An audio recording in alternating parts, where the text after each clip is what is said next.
পাকিস্তান পূর্ব এবং পশ্চিমের মধ্যে বড় রকমের অর্থনৈতিক বৈষম্য ছিল এবং বৈষম্যের সবচেয়ে বড় সাফারার ছিল বাংলাদেশের অথবা তখনকার পূর্ব পাকিস্তানের সাধারণ জনগোষ্ঠী এবং মোর স্পেসিফিক্যালি কৃষক যারা তখন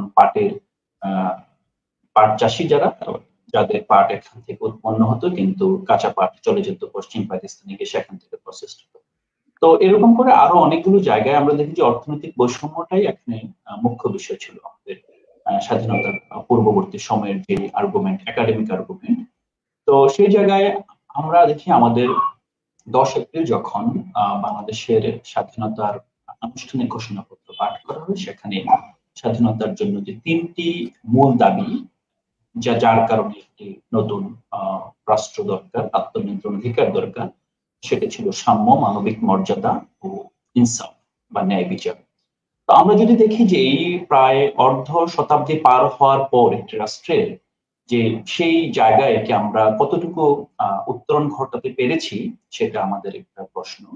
বাংলাদেশে আমরা যদি বলি যে বাংলাদেশ স্বাধীনতার পর যেই জায়গায় বাংলাদেশ দাঁড়িয়ে আছে, যাদের উপর ভর করে বাংলাদেশ দাঁড়িয়ে আছে, তারা এরা এরা কোনো আসলে বাংলাদেশের কোনো প্রাকৃতিক সম্পদ না, বাংলাদেশের কোনো উৎপাদন ব্যবস্থা না যেটার কারণে বাংলাদেশ শক্তিশালী অবস্থান আছে। বাংলাদেশ মূলত বাংলাদেশের যে লেবার, তার কিছু অংশ আমরা দেখি যে মধ্যপ্রাচ্যে ও পূর্ব এশিয়ায় রেমিটেন্স আয়ের জন্য যাচ্ছে, আর কিছু অংশ এর মধ্যে সবচেয়ে বড় অংশ যেটা গবেষণা দেখি মোর দেন 80% যারা ওমেন, যারা লেবার ফোর্সের অন্তর্গতই ছিল না, তাদের কন্ট্রিবিউশনের ফলে বাংলাদেশ আজকে টিকে আছে।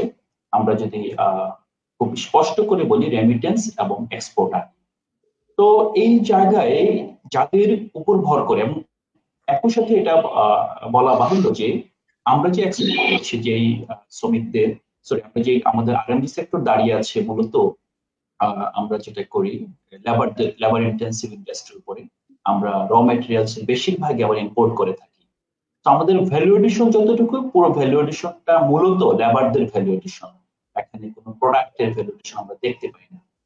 কিন্তু এই জায়গায় যদি আমরা দেখি যে বিভিন্ন সময়ে কোভিড কিংবা বড় প্রাকৃতিক দুর্যোগে সরকার সবসময় এই গোষ্ঠীটি, যেটা আমরা বলি বিজিএমই কিংবা ট্রেড বডিগুলো, তাদের স্বার্থ সংরক্ষণে খুব দ্রুত তৎপর হয়ে এগিয়ে আসে। তো কিন্তু উল্টো দেখা যায় আমাদের শ্রমিকদের দিকে তাকালে, এবং বাংলাদেশে যদি আপনি দেখেন যে কোনো সরকারি বিশ্ববিদ্যালয়ের শিক্ষার্থী কিংবা প্রাইভেট বিশ্ববিদ্যালয়ের শিক্ষার্থী কিংবা আমাদের সিভিল সোসাইটিতে শ্রমিক অধিকার কিংবা গার্মেন্টসদের যেই অ্যাক্টিভিজম, সেগুলো ঢাকা পর্যন্ত পৌঁছায় না। সেগুলো গাজীপুর, সাভার, নারায়ণগঞ্জ কিংবা ঢাকার মানে শহরতলিতেই থেকে যায়। এটা কোনো স্মার্ট কোনো বিষয় না। তো সেই জায়গায় আমরা আজকে আমাদের বিজয় দিবসকে আমরা এই সময়টাকে আমরা ডেডিকেট করছি সেই শ্রমিকদের প্রতি, যাদের অবদানে, যাদের শ্রমের বিনিময়ে যে রানা প্লাজার আমরা দেখি যে পৃথিবীর সেকেন্ড বৃহত্তম অথবা সেকেন্ড ট্র্যাজিক যে ইন্ডাস্ট্রিয়াল এক্সিডেন্ট ছিল, যে ইনসিডেন্টই বলা যায়। তো তাদের স্মরণে আমরা আজকের এই প্রোগ্রামটিকে উৎসর্গ করতে চাই। আমাদের সাথে আজকে উপস্থিত আছেন doctor Delwar Hossain, international trade policy expert, university of Tennessee, যুক্তরাষ্ট্রে।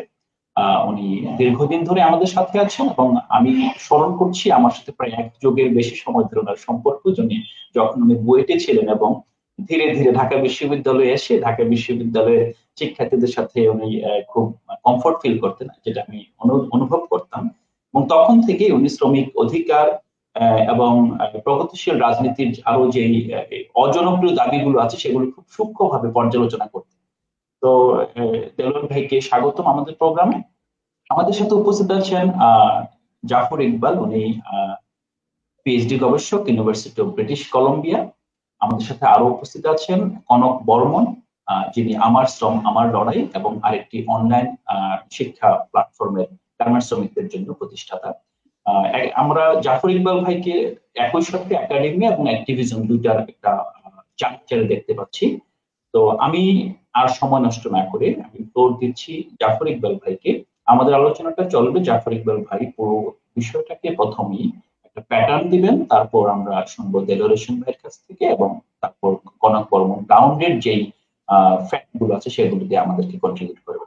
ধন্যবাদ সবাইকে আমাদের সাথে অংশগ্রহণ করার জন্য, আমরা যারা অনলাইনে যুক্ত আছেন, একই সাথে আমাদের প্যানেলে যারা আছেন। তো আমি অনুরোধ করবো জাফর ইকবাল ভাই, please, floor goes to you now. ধন্যবাদ আলাউদ্দিন ভাই। যারা দেখছেন, যারা শুনছেন, তাদের সকলকে বিজয় দিবসের শুভেচ্ছা এবং সংগ্রামী অভিনন্দন। প্রথমত হচ্ছে বাংলাদেশ স্টাডি ফোরামকে ধন্যবাদ আমাদেরকে কথা বলার সুযোগ করে দেওয়ার জন্য। এবং এইটা আমরা মনে করি যে আমাদের জন্য এটা একটা অপূর্ব সুযোগ যে আমাদের যে কাজ এবং আমাদের চিন্তা, সেই চিন্তাটাকে আপনাদের সাথে সংযোগ স্থাপন করা। আপনাদের সাথে সংযোগ স্থাপন করা জরুরি এই কারণে যে আপনারা বাংলাদেশকে স্টাডি করছেন, আমরাও বাংলাদেশের একটা ছোট্ট একটা অংশ শ্রমিক, 40 লক্ষ শ্রমিক পোশাক শিল্পে কাজ করে। আমরাও শ্রমিককে দিয়ে বাংলাদেশকে বোঝার চেষ্টা করছি। ফলে আমাদের এক ধরনের সংযোগ আছে এবং সলিডারিটিও আছে, সেটা মনে করি। সেই দিক থেকে হয়তোবা এই আলোচনার মধ্য দিয়ে আমাদের পরস্পরকে জানা বোঝা এবং আমাদের যে চিন্তা সেটা ইয়ে করবার সুযোগ তৈরি হলো। সেই দিক থেকে আমরা মনে করি যে ধন্যবাদ এবং কৃতজ্ঞতা আপনাদের কাছে। এটি একটি। আরেকটি হচ্ছে যে আমার জাস্ট পরিচয় আপনি বলেছেন, তবে আমার শ্রম আমার লড়াইয়ের সঙ্গে আমি নিজে এই প্ল্যাটফর্মের সাথে যুক্ত, এবং এখানে আমরা যারা কথা বলছি সবাই এই প্ল্যাটফর্ম আমার শ্রম আমার লড়াইয়ের সাথে আমরা যুক্ত। কি করেছি সেটা পরবর্তীতে আলাপ করা যাবে। আলোচনার শুরুতে আমি রাসেল, ইমরান, আঞ্জুয়ারা এবং জালাল, যারা এই মজুরি আন্দোলনে শহীদ হয়েছে কিছুদিন আগেই, 1 মাস আগে, তাদের সকলের প্রতি শ্রদ্ধা এবং আমাদের আমার শ্রম আমার লড়াই এবং ব্যক্তিগত পর্যায়ে এবং আজকের এই আলোচনার পাটাতন থেকে তাদের প্রতি সশ্রদ্ধ সালাম। আলাউদ্দিন ভাই, আপনি যেটা বলেছিলেন যে আমাদের এই যে বিজয় দিবস যেটা বলছি, এই বিজয় দিবসকে আমরা আসলে কিভাবে বুঝছি? আপনি বলেছিলেন যে বিজয় দিবসের মূলত প্রেক্ষাপটটা ছিল যে একটা বৈষম্য, অবিচার, এইটার বিরুদ্ধে একটা সংগ্রাম এবং লড়াই, এবং সেই সংগ্রামের যে উদ্দেশ্য, প্রধান উদ্দেশ্য, সেটি ছিল যে আত্মনিয়ন্ত্রণের অধিকার। আত্মনিয়ন্ত্রণের অধিকার বলতে বোঝাচ্ছি যে আমার জমি আমি বাস করব, কিভাবে বাস করব সেটা আমি নির্ধারণ করব। অর্থাৎ এই যে আমার নিজের ভাগ্য নির্ধারণ, নিজের সিদ্ধান্ত নিজে নেবার যে অধিকার, সেই অধিকারের জন্য অবশ্যই বৈষম্যের বিরুদ্ধে সেই লড়াই ছিল, কিন্তু একই সাথে যেটা গুরুত্বপূর্ণ ছিল যে আত্মনিয়ন্ত্রণের অধিকার সেটি। এবং এই আত্মনিয়ন্ত্রণ অধিকার প্রতিষ্ঠার ক্ষেত্রে যেটি গুরুত্বপূর্ণ সেটি হচ্ছে যে 2টা জিনিস দেখতে হবে। একটা হচ্ছে যে মুক্তিযুদ্ধের পিছনে 2টা প্রধান আকাঙ্ক্ষা। একটা হচ্ছে যে এখানে যে বন্টনের সমস্যা, যেটা আপনি বলেছিলেন আলাউদ্দিন ভাই যে আপনার বক্তব্যে, যে আমরা মূলত এখানে যে বিপুল পরিমাণে মানুষে মানুষে বৈষম্য তৈরি হয়েছে, সেই বৈষম্য পূর্ব এবং পশ্চিম পাকিস্তানে সেই বৈষম্যের বিরুদ্ধে এই লড়াইটা ছিল। সুতরাং বাংলাদেশ পৃথিবীর ইতিহাসে একটা অনন্য দেশ ওই কারণে যে দক্ষিণ এশিয়ায় বাংলাদেশ একমাত্র দেশ যে সশস্ত্র লড়াই এবং সশস্ত্র সংগ্রামের মধ্য দিয়ে স্বাধীনতা অর্জন করেছে, এবং সেই স্বাধীনতা অর্জন করার মধ্য দিয়ে আমরা খুব গুরুত্বপূর্ণ একটি কাজ করেছি। সেটি হচ্ছে যে সামাজিক ন্যায় বিচার, সমাজে মানুষ যে বসবাস করবে সেখানে মানুষ আসলে সে কি অধিকার পাবে, কিসের ভিত্তিতে তার জীবন পরিচালিত হবে, কিসের ভিত্তিতে তার কর্ম পরিচালিত হবে, সেটি কিন্তু নির্ধারিত হয়েছে। সেটা নির্ধারিত হওয়ার প্রধান প্রিন্সিপাল হচ্ছে যে আমরা একটা সোশ্যালি জাস্ট সোসাইটি চাই। সোশ্যালি জাস্ট সোসাইটির প্রধান ভিত্তি হচ্ছে যে সুযোগ এবং অধিকারের সাম্য থাকবে, অর্থাৎ এখানে মানুষে মানুষে বৈষম্য থাকবে না, যে বৈষম্যের বিরুদ্ধে আমাদের লড়াই ছিল। আজকে যখন 2023 সালে শ্রমিকের মজুরির প্রশ্ন দেখছি, তখন আমরা মজুরির প্রশ্ন এবং মর্যাদা শ্রমিকের, সেটাকে আসলে আমরা দেখতে চাই যে এই বৃহত্তর ফ্রেমওয়ার্কে, অর্থাৎ যে লড়াই সংগ্রাম এবং ত্যাগ এবং তিতিক্ষার বিনিময়ে আমরা স্বাধীনতা অর্জন করেছি, এবং সেটা দেখতে আমরা আরো চাই এই আরো একটা কারণে, সেটি হচ্ছে মুক্তিযুদ্ধ সম্ভব হতো না যদি শ্রমিকদের পূর্ণ অংশগ্রহণ না থাকতো। তার একটা সুনির্দিষ্ট উদাহরণ বলতে পারি, সেটি হচ্ছে যে 1969 গণ অভ্যুত্থানের পিছনে প্রধানত যে শ্রমিকরা ভূমিকা পালন করেছিলেন সেটা হচ্ছে আদমজি শ্রমিকেরা, এবং শামসুর রহমানের বিখ্যাত কবিতা আসাদের শার্ট আপনারা খুবই পরিচিত। আসাদ মূলত একজন দর্জি শ্রমিক ছিলেন, নরসিংদীর দর্জি শ্রমিক ছিলেন, সে জীবন দিয়েছিল। এবং এভাবে আমরা জানি যে 1969 সালের এই যে স্ট্রাইক এবং স্ট্রাইকের পরবর্তীতে যে গণ অভ্যুত্থান, সেই গণ অভ্যুত্থানের প্রধান চালিকা শক্তি ছিল মূলত শ্রমিকদের আন্দোলন। দ্বিতীয়ত হচ্ছে যে স্বাধীনতার পরেও আমরা দেখেছি যে নূর হোসেনকে জীবন দিতে হয়েছে, স্বৈরাচার নিপাত যাক, গণতন্ত্র মুক্তি পাক, সে কথা নূর হোসেনকে বলতে হয়েছিল। ফলে আজকে যখন 2023 সালে আমরা যখন বিজয় দিবস এবং একটা গণতান্ত্রিক বাংলাদেশের কথা, সুযোগ এবং অধিকারের সাম্য থাকবে এরকম একটা বাংলাদেশের কথা আমরা যখন ভাবি, তখন ওই ফ্রেমওয়ার্ক থেকে, ওই থিওরিটিক্যাল প্রিমাইজ থেকে আমরা শ্রমিককে বুঝতে চাই, শ্রমিকের মজুরি এবং মর্যাদাকে বুঝতে চাই। সুতরাং আমাদের একটা ডিস্টিংশনটা হচ্ছে এই যে একটা ইম্পেরিয়াল কলোনিয়াল যে ডিসকার্সিভ ন্যারেটিভ বাংলাদেশে আছে, সেই ন্যারেটিভের বিপক্ষে দাঁড়িয়ে আমাদের এটা বুঝতে চাওয়া, এবং আমাদের অ্যাক্টিভিজমটাও আসলে মূলত ওই ফিলোসফিক্যাল ডিরেকশন থেকেই আমরা করে থাকি। সেই জায়গা থেকে আমরা আপনাদেরকে যেটি বলবো যে তাহলে কথা হলো যে আমরা স্বাধীনতার যে আমাদের যে জাতীয় মুক্তি সংগ্রাম, সেই সংগ্রামের মধ্য দিয়ে যে মেইন স্পিরিট, সোশ্যালি জাস্ট একটা সোসাইটি আমরা পাবো, সেখানে বসবাস করব, সেটার আর্টিকুলেশনটা ধরেন মজুরির ক্ষেত্রে কিভাবে হয় বা শ্রমিকের মর্যাদার ক্ষেত্রে কিভাবে বাংলাদেশে হয়, এগুলোর অনেক রকমের বুঝবার তরিকা আছে। কিন্তু একটা তরিকা হচ্ছে যে এই যে রিজিমের আন্ডারে বাংলাদেশ পরিচালিত হচ্ছে, সেই রিজিমের আন্ডারে প্রধানত 3টা মজুরি বোর্ড হয়েছে, মানে হচ্ছে 3-5-15 বছর, অর্থাৎ 15 বছর ধরে গার্মেন্ট শ্রমিকদের মজুরি নির্ধারিত হয়েছে, যে শাসন আমলে আমাদের জীবন, আমাদের দেশের জনগণ এবং শ্রমিকদের জীবন পরিচালিত হচ্ছে। তো বলছে যে এই যে বিজয় দিবসের যে মর্যাদা, সেটার আর্টিকুলেশন হচ্ছে এই 15 বছরের যে রেজিম, সেই রেজিমের কতগুলো গুরুত্বপূর্ণ ফাউন্ডেশনাল কি বলে যে ডিরেকশনের উপরে। তার মধ্যে ভিশন 2020, ভিশন 20, রূপকল্প 2041, স্মার্ট বাংলাদেশ এবং সাস্টেনেবল ডেভেলপমেন্ট গোল, এই কথাগুলো, ডিজিটাল বাংলাদেশ এবং মধ্যম আয়ের দেশ এবং উচ্চ মধ্যম আয়ের দেশের যাওয়ার যে আকাঙ্ক্ষা, এই সংশ্লিষ্ট যে ডকুমেন্টগুলো আছে। কিন্তু খুব সারসংক্ষেপে আমরা যদি বলি যে আমাদের সংবিধানের যে 15 অনুচ্ছেদ, সেখানে বলছে যে শ্রমিক যে কাজ করবে তাকে যদি পূর্ণ মর্যাদা দিতে হয়, তাহলে একটা লিবারেল ডেমোক্রেটিক ফ্রেমওয়ার্ক থেকে তার মর্যাদাটা হচ্ছে যে সে যে কাজটা করবে, এই কাজটা শুধু কাজ না, এই কাজটা একটা মানসম্মত কাজ হতে হবে, এবং এই কাজটা করার পরে সে যা পাবে তার শ্রমের বিনিময়ে, সেটা হতে হবে এমন যাতে সে ভালোভাবে জীবনযাপন করতে হবে।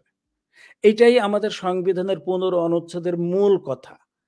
এবং এই কাজটা করতে যে তার যদি কাজের ক্ষেত্রে কোনো সমস্যা হয়, তাহলে তার অধিকার আছে, right to organise, right to collectively bargain. কারণ বাজারে সে শ্রম বিক্রি করবে, যে শ্রম বিক্রি করবে তার এই গণতান্ত্রিক অধিকার থাকতে হবে। এবং এটি শুধু আমাদের সংবিধান না, যে ইন্টারন্যাশনাল লেবার স্ট্যান্ডার্ড আছে দুনিয়াব্যাপী, যে আইএলও কাজ করে, তার ফ্রেমওয়ার্কের মধ্যেও এটা বলছে, ILO decent work country framework. তো ডিসেন্ট ওয়ার্ক ফ্রেমওয়ার্কের মধ্যেও এই জিনিসটাই নিশ্চিত করা আছে। ফলে আমি বলছি যে থিওরিটিক্যালি আমরা যেটা বুঝছি যে বিজয় দিবসের এই বৃহত্তর ক্যানভাসে শ্রমিকের মজুরি, শ্রমিকের ডিসেন্ট ওয়ার্কের রাইট, এই সবগুলোর আর্টিকুলেশন এই ডকুমেন্টগুলোর মধ্য দিয়ে হয়েছে। আমরা যেটা করার চেষ্টা করেছি বা যেভাবে বুঝতে চাই এখন, সেটি হচ্ছে যে এই ফ্রেমওয়ার্কে থেকে শ্রমিকদের মজুরির ক্ষেত্রে কি হলো, কারণ মজুরি বৃদ্ধির আন্দোলন সবেমাত্র শেষ হলো, শেষও হয়নি এখনো, কারণ এখনো পর্যন্ত মজুরির চূড়ান্ত গেজেট আসে নাই। চূড়ান্ত গেজেটের মধ্যে স্পষ্ট করে বলছে, যেটা আমি বলছিলাম যে এই সরকারের শাসনামলে যেখানে এই সাম্য, মানবিক মর্যাদা, সুযোগ এবং অধিকারের সাম্যের বিষয়টি আর্টিকুলেটেড হয়েছে, সেখানে তার মধ্যে আইনও একটি, আইনের 141 ধারায় এবং আমাদের সংবিধানে, এবং আপনাদেরকে যে ডকুমেন্টগুলো বলেছি সেখানে বলা হয়েছে যে শ্রমিকের মজুরি নির্ধারণ করার জন্য প্রধান মর্যাদাপূর্ণ একটা শ্রমিক যেন জীবনযাপন করতে পারে, সেই মজুরি নির্ধারণের একটা উপায় হচ্ছে যে তার জীবনযাপনের ব্যয়। এইখানে হচ্ছে বাজার, সামগ্রিক বাজার ব্যবস্থার মধ্যে খাদ্যস্ফীতি, মূল্যস্ফীতি, ইন্টারন্যাশনাল ট্রেড, জিওপলিটিক্যাল সিচুয়েশন, হ্যাঁ, এই সবগুলো বিবেচনা করে মজুরি নির্ধারণ করতে হবে। মজুরির মধ্যে শ্রমিক যেন তার শিক্ষার অধিকার থাকে, তার স্বাস্থ্যের অধিকার যেন প্রতিফলিত হয়, এই ব্যাপারগুলো বিবেচনা করে মজুরিটা নির্ধারণ করতে হবে, এবং সেটা যদি হয় তখনই সেই মজুরিটা একটা মানবিক মর্যাদার সম্পূর্ণ মজুরি হবে, যেটাকে এনজিওদের কেতাবি ভাষায় বলে লিভিং ওয়েজ। তো সেই কাজটা হচ্ছে করার কথা, আমরা খুব ক্লোজলি আমাদের কাজের মধ্য দিয়ে দেখবার সুযোগ হয়েছে।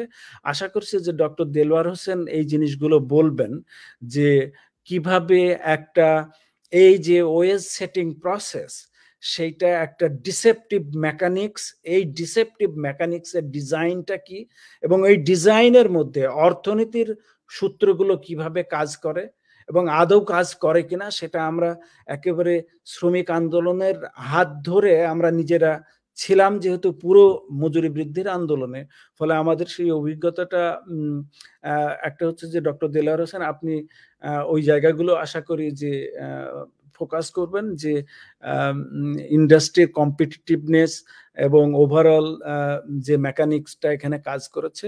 এবং আমার শ্রম আমার লড়াইয়ের একটা গুরুত্বপূর্ণ কাজ ছিল, সেটি হচ্ছে যে এইখানে সবসময় দেখবেন একটা জিনিস মাথায় রাখা দরকার, যে অর্থনৈতিক বৈষম্যর বিরুদ্ধে আমাদের লড়াই হয়েছিল 1971 সালের আগে, তার চাইতে আরো আগলি ফর্মে অনেক বেশি কি বলে যে এটা মেনে নেওয়া যায় না যে বৈষম্যের ভিত্তিতে শ্রমিকের জীবন পরিচালিত হয়। আজকে আমাদের এই দেশে আমরা মানুষে মানুষে যে বৈষম্যগুলো দেখি, তো সেই বৈষম্যটা হয় এমনি হয় না, বৈষম্যটা হওয়ার জন্য তার কতগুলো এপিস্টেমোলজিক্যাল ফ্রেমিং দরকার হয়, তার কতগুলো ন্যারেটিভ দরকার হয়, তাকে ন্যারেটিভ মোবিলাইজ করতে হয়। আমরা দেখেছি এখানে যে কলোনিয়াল ইম্পেরিয়াল যে ফ্রেমওয়ার্ক বা ন্যারেটিভ ডিসকার্সিভ যে সমস্ত অ্যাপারেটাস গুলো আছে, কিভাবে এই জিনিসগুলোকে ফ্রেম করেছে, তার বিপরীতে আমার শ্রম আমার লড়াই যে কাজটা করেছে, একটা এন্টি কলোনিয়াল, একটা ডিকলোনিয়াল ন্যারেটিভ আমরা সবসময় উপস্থিত করবার চেষ্টা করেছি। সেটার ক্ষেত্রে ডক্টর দেলোয়ার হোসেন একটা গুরুত্বপূর্ণ ভূমিকা পালন করেছেন। আমি এখানে বলেই আমি শেষ করছি যে তাহলে আসলে এই ডিকলোনিয়াল ন্যারেটিভের জায়গা থেকে আমরা কিভাবে এই কুযুক্তিগুলোকে ডিসমিস করেছি, সেটা হয়তো কনক বর্মন বলবেন। আমি এখানেই স্টপ হয়ে যাচ্ছি, যদি কোনো কারো প্রশ্ন থাকে তখন হয়তো পরবর্তীতে আসবো, কিন্তু আমি আপাতত আলোচনাটা থেকে এখানে বিরতি নিচ্ছি, পরে যখন দরকার হবে ইয়ে করব। কিন্তু ডক্টর দেলোয়ার হোসেন এবং কনক বর্মন এই ফ্রেমওয়ার্ক থেকেই পুরো বিষয়টা আলোচনা করবে। ধন্যবাদ। আলাউদ্দিন ভাই, ওভার টু ইউ। ধন্যবাদ জাফর ইকবাল ভাইয়া, আপনি খুব সুন্দর করে একেবারে আমার মনে কোনো পয়েন্ট বাদ পড়েনি, আমরা আলোচনা শুরু করার জন্য যা দরকার ছিল সবগুলোতে টাচ করেছেন। তো অ্যাকচুয়ালি ওই আমরা এখন যাচ্ছি দেলোয়ার হোসেন ভাইয়ের কাছে। সরি ভাই বলছি, স্যার বলা উচিত, বেসড অন টেকিং আদারওয়াইজ। তো এনিওয়ে, তো আমরা যে বিষয়টা দেলোয়ার ভাই একটু স্পষ্ট করবেন, যেটা এইমাত্র জাফর ইকবাল ভাই বলেন যে আপনি যে ডিকলোনিয়াল পার্সপেক্টিভ থেকে যে পলিসি ফ্রেমওয়ার্ক ভূমিকা রেখেছেন, এই জায়গাটা একটু আমরা বিশদভাবে শুনলে আমার মনে হয় যারা এখানে শ্রোতা আছেন তারা কানেক্ট করতে পারবে। সবাইকে বিজয় দিবসের শুভেচ্ছা। আমার কথা কি শোনা যাচ্ছে?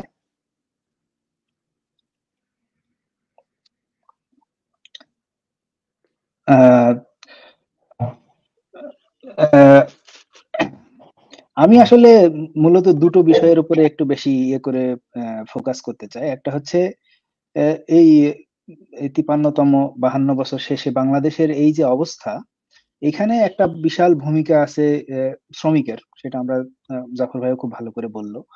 সেই শ্রমিকের তার যে উৎপাদন, সেই উৎপাদনে তার হিস্সা কতটা, এবং সেখান থেকে মজুরি বা অন্যান্য সেই বিষয়টা, এবং বিশেষ করে পোশাক শিল্পে আমাদের যে সক্ষমতা, সেই সক্ষমতাটা, এটা এমনিতে ব্যাখ্যা করা কঠিন। অর্থনীতির বিভিন্ন দিকে কেন বাংলাদেশেই পোশাক শিল্প এত বেশি হচ্ছে, একটা সহজ ব্যাখ্যা হচ্ছে এখানে শ্রম খুব সস্তা, অথবা শ্রমকে শোষণ করার জন্য যত রকম ব্যবস্থা আছে সেটা যতটা সহজে এখানে করা যায়, সেটা অন্যান্য জায়গায় অত সহজে এত এফিশিয়েন্টলি করা সম্ভব না। সেটা একটা সহজ ব্যাখ্যা, কিন্তু আমরা আরো একটু গভীরে গিয়ে দেখতে চাই যে এই এই যে একটা ইউনিক একটা ব্যবস্থা তৈরি করতে পেরেছি আমরা পোশাক শিল্পের ক্ষেত্রে, সেটা কি আসলে সাস্টেইনেবল হবে যদি আমরা এইভাবেই চলতে থাকি? কারণ আমাদের স্বাধীনতা এবং শ্রমিকের হিস্যার এই প্রশ্নে এই জিনিসটা সব থেকে আগে আসবে। যদি শিল্প ঠিক মতো না সাস্টেইন করে, মানে এটা সাস্টেনেবিলিটি না থাকে, শিল্প যদি এই সমস্ত এগুলোর উপরে আহ, এগুলো বাধাগুলো অতিক্রম করে উঠতে পারে, এবং সেখানে শ্রমিককে আহ, তার হিস্সাটা না দেওয়ার ফলে যে ধরনের বৈষম্য তৈরি হয়, সেখানে শিল্পটাই কি ভেঙে পড়ার একটা আহ, একটা সম্ভাবনা তৈরি হয় কিনা, সেই জায়গাগুলো আমরা একটু দেখতে চাই। কিছু সংখ্যা থাকবে এখানে, দর্শকদের আগেই বলে রাখছি, কারণ এগুলো একটু আন্তর্জাতিক বাণিজ্যের সংখ্যাটা বেশ বড় জিনিস। তো এই সংখ্যাগুলো আমি দেখবো, এবং মজুরির ক্ষেত্রেও আমাদের কিছু আলোচনা আগে অন্যান্য প্ল্যাটফর্মে, বিশেষ করে আমার শ্রম আমার লড়াই প্ল্যাটফর্মে হয়েছে। সেগুলো হচ্ছে গত 5 বছরের পরিবর্তনের কিছু বিষয় আমি তুলে ধরবো।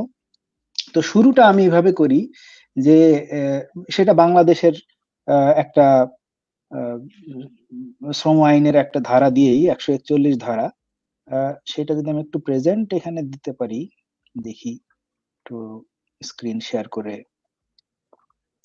এটাকে দেওয়া যায় কিনা।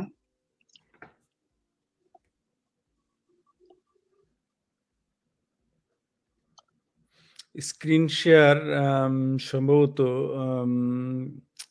you can do this, you don't have আমি the privilege. এটা না, আরো এটা people পারবে বোধহয় নাকি? দেখা যাচ্ছে আমার স্ক্রিনটা?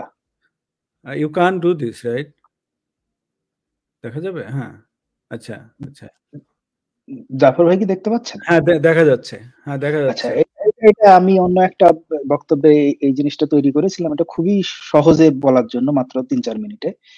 তো শ্রম আইন 2006-এর 141 ধারার এই মজুরি বোর্ডের বিবেচ্য বিষয়গুলো, সেগুলোর প্রত্যেকটা পয়েন্ট যদি আপনি একটু একজন অর্থনীতিবিদের দৃষ্টি থেকে দেখেন এবং তার সাথে অন্যান্য বিষয়গুলো একটু যুক্ত করেন, তাহলে দেখা যাবে যে জীবনযাপন ব্যয়, জীবনযাপনের মান, মুদ্রাস্ফীতি, উৎপাদন খরচ, উৎপাদনশীলতা, উৎপাদিত দ্রব্যের মূল্য, এবং এরপরে আরো কয়েকটা 12টা মোটিয়ে, তো কাজের ধরন, ঝুঁকি ও মান, ব্যবসায়িক সামর্থ্য, দেশ ও সংশ্লিষ্ট এলাকার আর্থসামাজিক অবস্থা এবং অন্যান্য প্রাসঙ্গিক বিষয়। তো আমরা যদি 2-3 মিনিট এই জিনিসটা দেখি একটু, জীবনযাপন বা এটা নিয়ে এখন নতুন করে কিছু বলার নাই। আমাদের বিভিন্ন কারণে, যদিও সরকার থেকে শুধুমাত্র ইউক্রেন রাশিয়ান যুদ্ধ এবং অন্যান্য বিষয়গুলোকে ফোকাস করা হয়, কিন্তু এখানে আমি বাংলাদেশ ব্যাংকে কাজ করার ইয়ে থেকে আমি জানি আমাদের কিছু নীতিগত পলিসিগত ভুলের এবং অন্যান্য কারণে বিশেষ করে মূল্যস্ফীতিটাকে এভাবে আস্তে আস্তে বাড়তে দেওয়া, এবং দীর্ঘদিন ধরে ডলারের মানকে জোর করে ঠেকিয়ে রেখে এবং শেষ পর্যন্ত এটা ঠেকায় রাখতে না পেরে হঠাৎ করে এই 1 বছরে 30% ডলারের উপর বিপরীতে টাকার অবমূল্যায়ন, এই সবকিছু মিলে এই মূল্যস্ফীতি আহ, এমন একটা অবস্থায় পরিণত হয়েছে যে এটা বলার জন্য আর কোনো কিছু দেখায় বলতে হয় না, যে জীবনযাপন ব্যয় সবকিছুতেই বাড়ছে এবং মানুষ প্রায় নাভিশ্বাস এখানে। এবং যেহেতু ব্যয় বাড়ছে, অবশ্যই যাদের শ্রমিক এবং অন্যান্য সবার ক্ষেত্রেই তাদের জীবনযাপনের মানটা কমে যাবে, এটাই স্বাভাবিক। কারণ তার সন্তানের পুষ্টি এবং তার নিজেদের পুষ্টি, শিক্ষা, স্বাস্থ্য সব জায়গায় যদি অনেক বেশি ব্যয় করতে হয়, তো সীমিত আয়ের ক্ষেত্রে সেটা মানে পূরণ করা সম্ভব হবে না, এবং সেটা আমরা দেখতে পাচ্ছি। আর যদি মূল্যস্ফীতিতে দেখি, সেই ক্ষেত্রে 38.24% শুধু 5 বছরে বৃদ্ধি, এটা সরকারি হিসাব। সেই হিসাবটা আপনারা দেখতে পারেন। উৎপাদন খরচের ক্ষেত্রে আমরা যদি যাই তাহলে দেখবো যে শুধু আমি যদি পোশাক শিল্পের আমি এটা বলতেছি, তো ওদের এখান থেকে বাংলাদেশ ব্যাংক এবং অন্যান্য হিসাবে দেখা যায় যে এটা মূল্য সংযোজন বাড়ছে, উৎপাদন খরচ বেড়েছে কিন্তু তার সাথে সাথে মূল্য সংযোজনও বাড়ছে। তাহলে সেক্ষেত্রে একটা শ্রমিকের যে ধরনের মানে এখানে মোটা বাংলায় বলতে হবে যে সবকিছুর খরচ বাড়ছে, মালিকরা সেটা দিতে পারতেছে, কিন্তু শ্রমিকের শ্রমের যে মূল্য সেই মূল্যর বৃদ্ধির সময় নানা ধরনের বাহানা এবং সেইটা বৃদ্ধি করতে পারতেছে না। কিন্তু মূল্য সংযোজন যেটা $100, যেহেতু এটা আমাদের এক্সপোর্টের একটা ক্ষেত্র পোশাক শিল্প, সেখানে মূল্য সংযোজন যেটা সেটা অনেক বাড়ছে, সেটা 60 থেকে 66%, এটা অনেক বেশি। তার মানে $100 আমরা রপ্তানি করলে ওর জন্য কাঁচামাল এখন আনতে হচ্ছে $34, বাকি $66 এখানে সংযোজন হচ্ছে। তো সেটা তো কিছুটা ম্যানেজমেন্ট, কিছুটা অন্যান্য বিষয় এবং বেশিরভাগই কিন্তু শ্রমিকের অবদান। তো সেইখানে শ্রমিকের হিস্সাটা এই নতুন যে মজুরি বৃদ্ধি তাতে আমরা দেখলাম না। উৎপাদনশীলতা আমরা এটাও দেখছি হিসাব করে যে শ্রমিক প্রতি রপ্তানি প্রায় দ্বিগুণ হয়েছে, $8,000 থেকে $16,000 বেশি, এবং শুধু শ্রমিক প্রতি মূল্য সংযোজনও প্রায় দ্বিগুণ হয়েছে, $5,000 থেকে $10,000। এটা অনেক শুধুমাত্র 5 বছরের হিসাব, মানে এর আগের শ্রম ইয়ার থেকে এই 2018 থেকে 2023-এর হিসাবটা। মূল্যের ক্ষেত্রে আমরা দেখছি যে এখন বিভিন্ন পত্রপত্রিকায় মালিকরা বলতেছেন মূল্য কমে গেছে। এই হিসাবটা তারা মানে খুবই সত্যের সাথে বলতেছেন, আমি এটা স্বীকার করতে পারবো না, কারণ আমাদের হিসাব, আমাদের যে ডেটা, এটা কম ট্রেডের ডেটা। বাংলাদেশ নিজে, এখানে একটা ফাঁকি আছে আপনারা খেয়াল করবেন, বাংলাদেশ নিজে ডেটা কম ট্রেডকে দেয় না, মানে ইউএন সিস্টেমে, কিন্তু অন্যান্য যে পার্টনার তারা তো তাদের ডেটা দেয়, তো সেখানে তো দেখা যায় যে বাংলাদেশ থেকে তারা কত আমদানি করতেছে। তো সেই হিসাব থেকেও এটা বোঝা যায়, এবং সেখানে দেখতেছি আমরা বিশেষ করে গত কয়েক বছরে মূল্য বেশ বাড়ছে, কিন্তু সেই মূল্যের বাড়ার হিস্সাটা যদি শ্রমিকের কাছে না দেওয়া হয় তাহলে আলটিমেটলি যেটা হবে ওই যে সোয়েট শপের একটা পাবো আমরা। সারা পৃথিবী জানবে যে এখানে শ্রমিকদের শ্রম শোষণ করা হয়, শ্রমকে অনেকটা দাসের মতো ব্যবহার করা হয়, এবং এখানে সোয়েট শপে যে মজুরি দেওয়া হয় পুরো মাসে $100, সেই $100 দিয়ে সে তার জীবনযাপন করতে পারতেছে না, তার সন্তানকে দেশে রেখে আসতে হতেছে গ্রামের বাড়িতে, এবং সে কয়েক বছর 20 বছর তার প্রাইম যে সময়টা সেটা ব্যবহার করার পরেও তার কোনো সঞ্চয় নাই, এবং সে আবার ওইভাবে কর্পদক্ষশূন্য হিসেবে ফেরত যাচ্ছে। এই ধরনের সোয়েট শপ, শ্রম শোষণ এখনকার দুনিয়া দেখতে পারে না, এই নতুন জেন জি জেনারেশন এরা দেখতে পারে না। তাহলে বাংলাদেশের এইখানে একটা মানে পোশাক শিল্পের যে প্রবণতাটা ছিল, এবং অন্যান্য শিল্পের ক্ষেত্রে এটা প্রযোজ্য হবে, যে আমরা শ্রমকে যেভাবে দেখতাম সেভাবে দেখার সুযোগ এই এখন 2022-23 সালে এসে এতটা সহজ হবে না, প্রযুক্তি এবং অন্যান্য কারণে, কারণ মানুষ খুব দ্রুত এগুলো দেখতে পায়। এগুলো আমি খুব বেশি ভিতরে যাব না, শুধুমাত্র ব্যবসায়িক সামর্থ্যের কথাটা বলবো। মাত্র 5 বছরে 33 বিলিয়ন থেকে 47 বিলিয়ন হচ্ছে রপ্তানি, যেহেতু এটা রপ্তানি মুখী একটা শিল্প, এবং সেই শিল্পে শ্রমের যে অবদান শ্রমিকের, সেই অবদান হিসাব করলেও তাদের বেতন হওয়ার কথা ছিল একটা সমানুপাতে, কোনো বৃদ্ধি না করেও 21,000 টাকা, কিন্তু তা তো হয় নাই, আমরা জানি কি হয়েছে। এবং সেক্ষেত্রে এটা যেটা হবে সেটা হচ্ছে শ্রমিকদের ভিতরে একটা চাপা ক্ষোভ থাকবে, কারণ তারা প্রতি মাসে বেতন পাওয়ার পরে, ইনফ্যাক্ট জানুয়ারিতে বেতন পাওয়ার পরে আমার মনে হয় ক্ষোভটা উস্কে যেতে পারে, আরো দেখবে যে বাজারের যে অবস্থা সেখানে চলা খুব কঠিন। এবং এটা 5 বছরের জন্য ঠিক করা, যেখানে আমরা জানি যে ডলারের সাথে টাকার অবমূল্যায়ন হওয়ার আরো সম্ভাবনা রয়েছে, যেহেতু আমাদের রিজার্ভের অবস্থা খুব একটা ভালো না, সবকিছু মিলে এটা 5 বছরের জন্য ঠিক করা, এটা একটা জাস্ট মানে একটা চাপা আগুনকে ছাই চাপা দেওয়ার মতোই অবস্থা হবে, এবং সেইটা আমরা বারবার দেখতে পারবো। তো এটাও একটা শিল্পর সাস্টেইনেবল ভাবে যে টেকার সম্ভাবনা সেটা অনেকটা কমিয়ে দেবে। এটা বিষয়ে আমরা আরেকটু পরে যাব। আর্থসামাজিক কিছু অবস্থা আছে, এগুলো আমি এখানে খুব বেশি এইভাবে গেলাম না, আমি এটা শেয়ারটা করতেছি এখন। সো এই সংখ্যাগুলো দেখানোর উদ্দেশ্য হচ্ছে একটা বেস তৈরি করা, যে কোন কাঠামোর উপরে আমাদের এই শিল্পটা, যদি শুধুমাত্র অন্যান্য শ্রম তো আছেই, গার্মেন্ট শিল্প বাংলাদেশের জিডিপির খুব বেশি অংশ তা না, মানে যেভাবে বলা হয় অনেক সময় যে মনে হয় গার্মেন্ট শিল্পই সবকিছু, ব্যাপারটা এরকম না। আমাদের গার্মেন্ট শিল্পের যে রপ্তানি এখন যদি সেটা 50 বিলিয়নও হয়, আমাদের ওভারঅল $450 বিলিয়ন জিডিপির কাছে এটা 11-12%। তো এইটা হচ্ছে জিডিপির বাইরে এর অনেক বেশি আছে, রেমিটেন্সও খুব একটা কম অংশ, খুব বেশি অংশ না। তার মানে মানুষের অন্যান্য কার্যক্রম আছে, সেবা খাত আছে, আমরা জানি সেসবগুলো অর্থনীতির অনেকগুলো হিসাবে। কিন্তু এটা জিডিপির খুবই একটা বড় অংশ, কারণ হচ্ছে এটা রিজার্ভ মানি তৈরি করে রপ্তানির মাধ্যম দিয়ে। কারণ আমদানি করতেছেন আপনি, যে অংশ আমরা দেখলাম যে মূল্য সংযোজন যদি এটা 66% হয়, তার মানে $34 আমদানি করে আপনি ওখানে আরো $66 যোগ করে $100 রপ্তানি করতেছেন। তার মানে প্রতি $10 বিলিয়ন $6.5 বিলিয়ন রিজার্ভ হিসাবে আপনার সেন্ট্রাল ব্যাংকে, কেন্দ্রীয় ব্যাংকে জমে যাচ্ছে। এবং এই রিজার্ভটা খুব জরুরি। এটা বুঝতে হলে কিছু জিনিসটা আমি এখানে আনবো না, সেটা হচ্ছে আন্তর্জাতিক বাণিজ্যের আর একটা বিষয় আছে, সেটা খুব জড়িত, সেটা হচ্ছে আন্তর্জাতিক ঋণ বাণিজ্য, যেটা ডেট। তো এই ইউক্রেন রাশিয়ান ওয়ার এবং তার আগের এই যে সাপ্লাই চেইন একটা ক্রাঞ্চ, এবং বিশেষ করে কোভিড এর জন্য যে হিউজ পরিমাণ মানি, বিশেষ করে যুক্তরাষ্ট্র ফেড যে পরিমাণ মানি প্রিন্ট করছে, মানে দিয়ে দিছে, এইটার রিপারকেশন সারা পৃথিবীতে জুড়ে পড়ে। কারণ এখন ফেড যখন ঋণের হার ঋণের সুদের হার বাড়ায় দেয়, তখন এর পুরো ইফেক্ট সারা পৃথিবী জুড়ে পড়ে, এবং সব থেকে বেশি পড়ে আমাদের মতো দেশ, যারা হচ্ছে আমাদের নেগেটিভ ট্রেড ব্যালেন্স আছে। মানে আমি হচ্ছে যতটা রপ্তানি করি তার থেকে বেশি আমদানি করি, তার মানে আমার রিজার্ভ থেকে কিছু টাকা সবসময় ব্যয় করতে হবে। সেটা হয় রেমিটেন্স থেকে আসে, অথবা অন্যান্য ফাইন্যান্সিয়াল যে ফ্লো গুলো আছে, যেটা ক্যাপিটাল অ্যাকাউন্ট বা অন্যান্য এসব টেকনিক্যাল বিষয় আমি না যাই। কিন্তু মূল বিষয়ের সাথে এই যে সুদ বেশি প্রদান করতে হয় অন্যান্য ঋণের, এবং আমাদের বেশ এখন সেই ঋণের সংখ্যাটা প্রায় $100 বিলিয়ন, সেটা বেশ বড় পরিমাণ। এই সবকিছু মিলায় যে একটা রিজার্ভের টান আছে, এটা ঠেকানোর ক্ষমতা সরকারের একমাত্র আছেই এই দুটা ক্ষেত্রে। একটা হচ্ছে রেমিটেন্স, আর একটা হচ্ছে এই যে গার্মেন্টস এর রপ্তানি।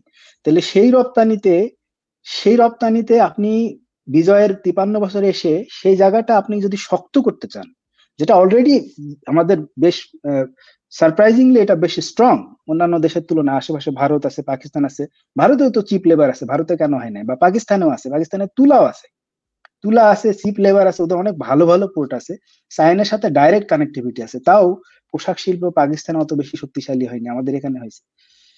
তার সেই যেভাবে হয়েছে সেইভাবেই আপনি যদি মনে করেন যে এটা এইভাবেই বাড়তে থাকবে, তাহলে আপনাকে খুব এটা ভুল ধারণার উপর থাকতে হবে।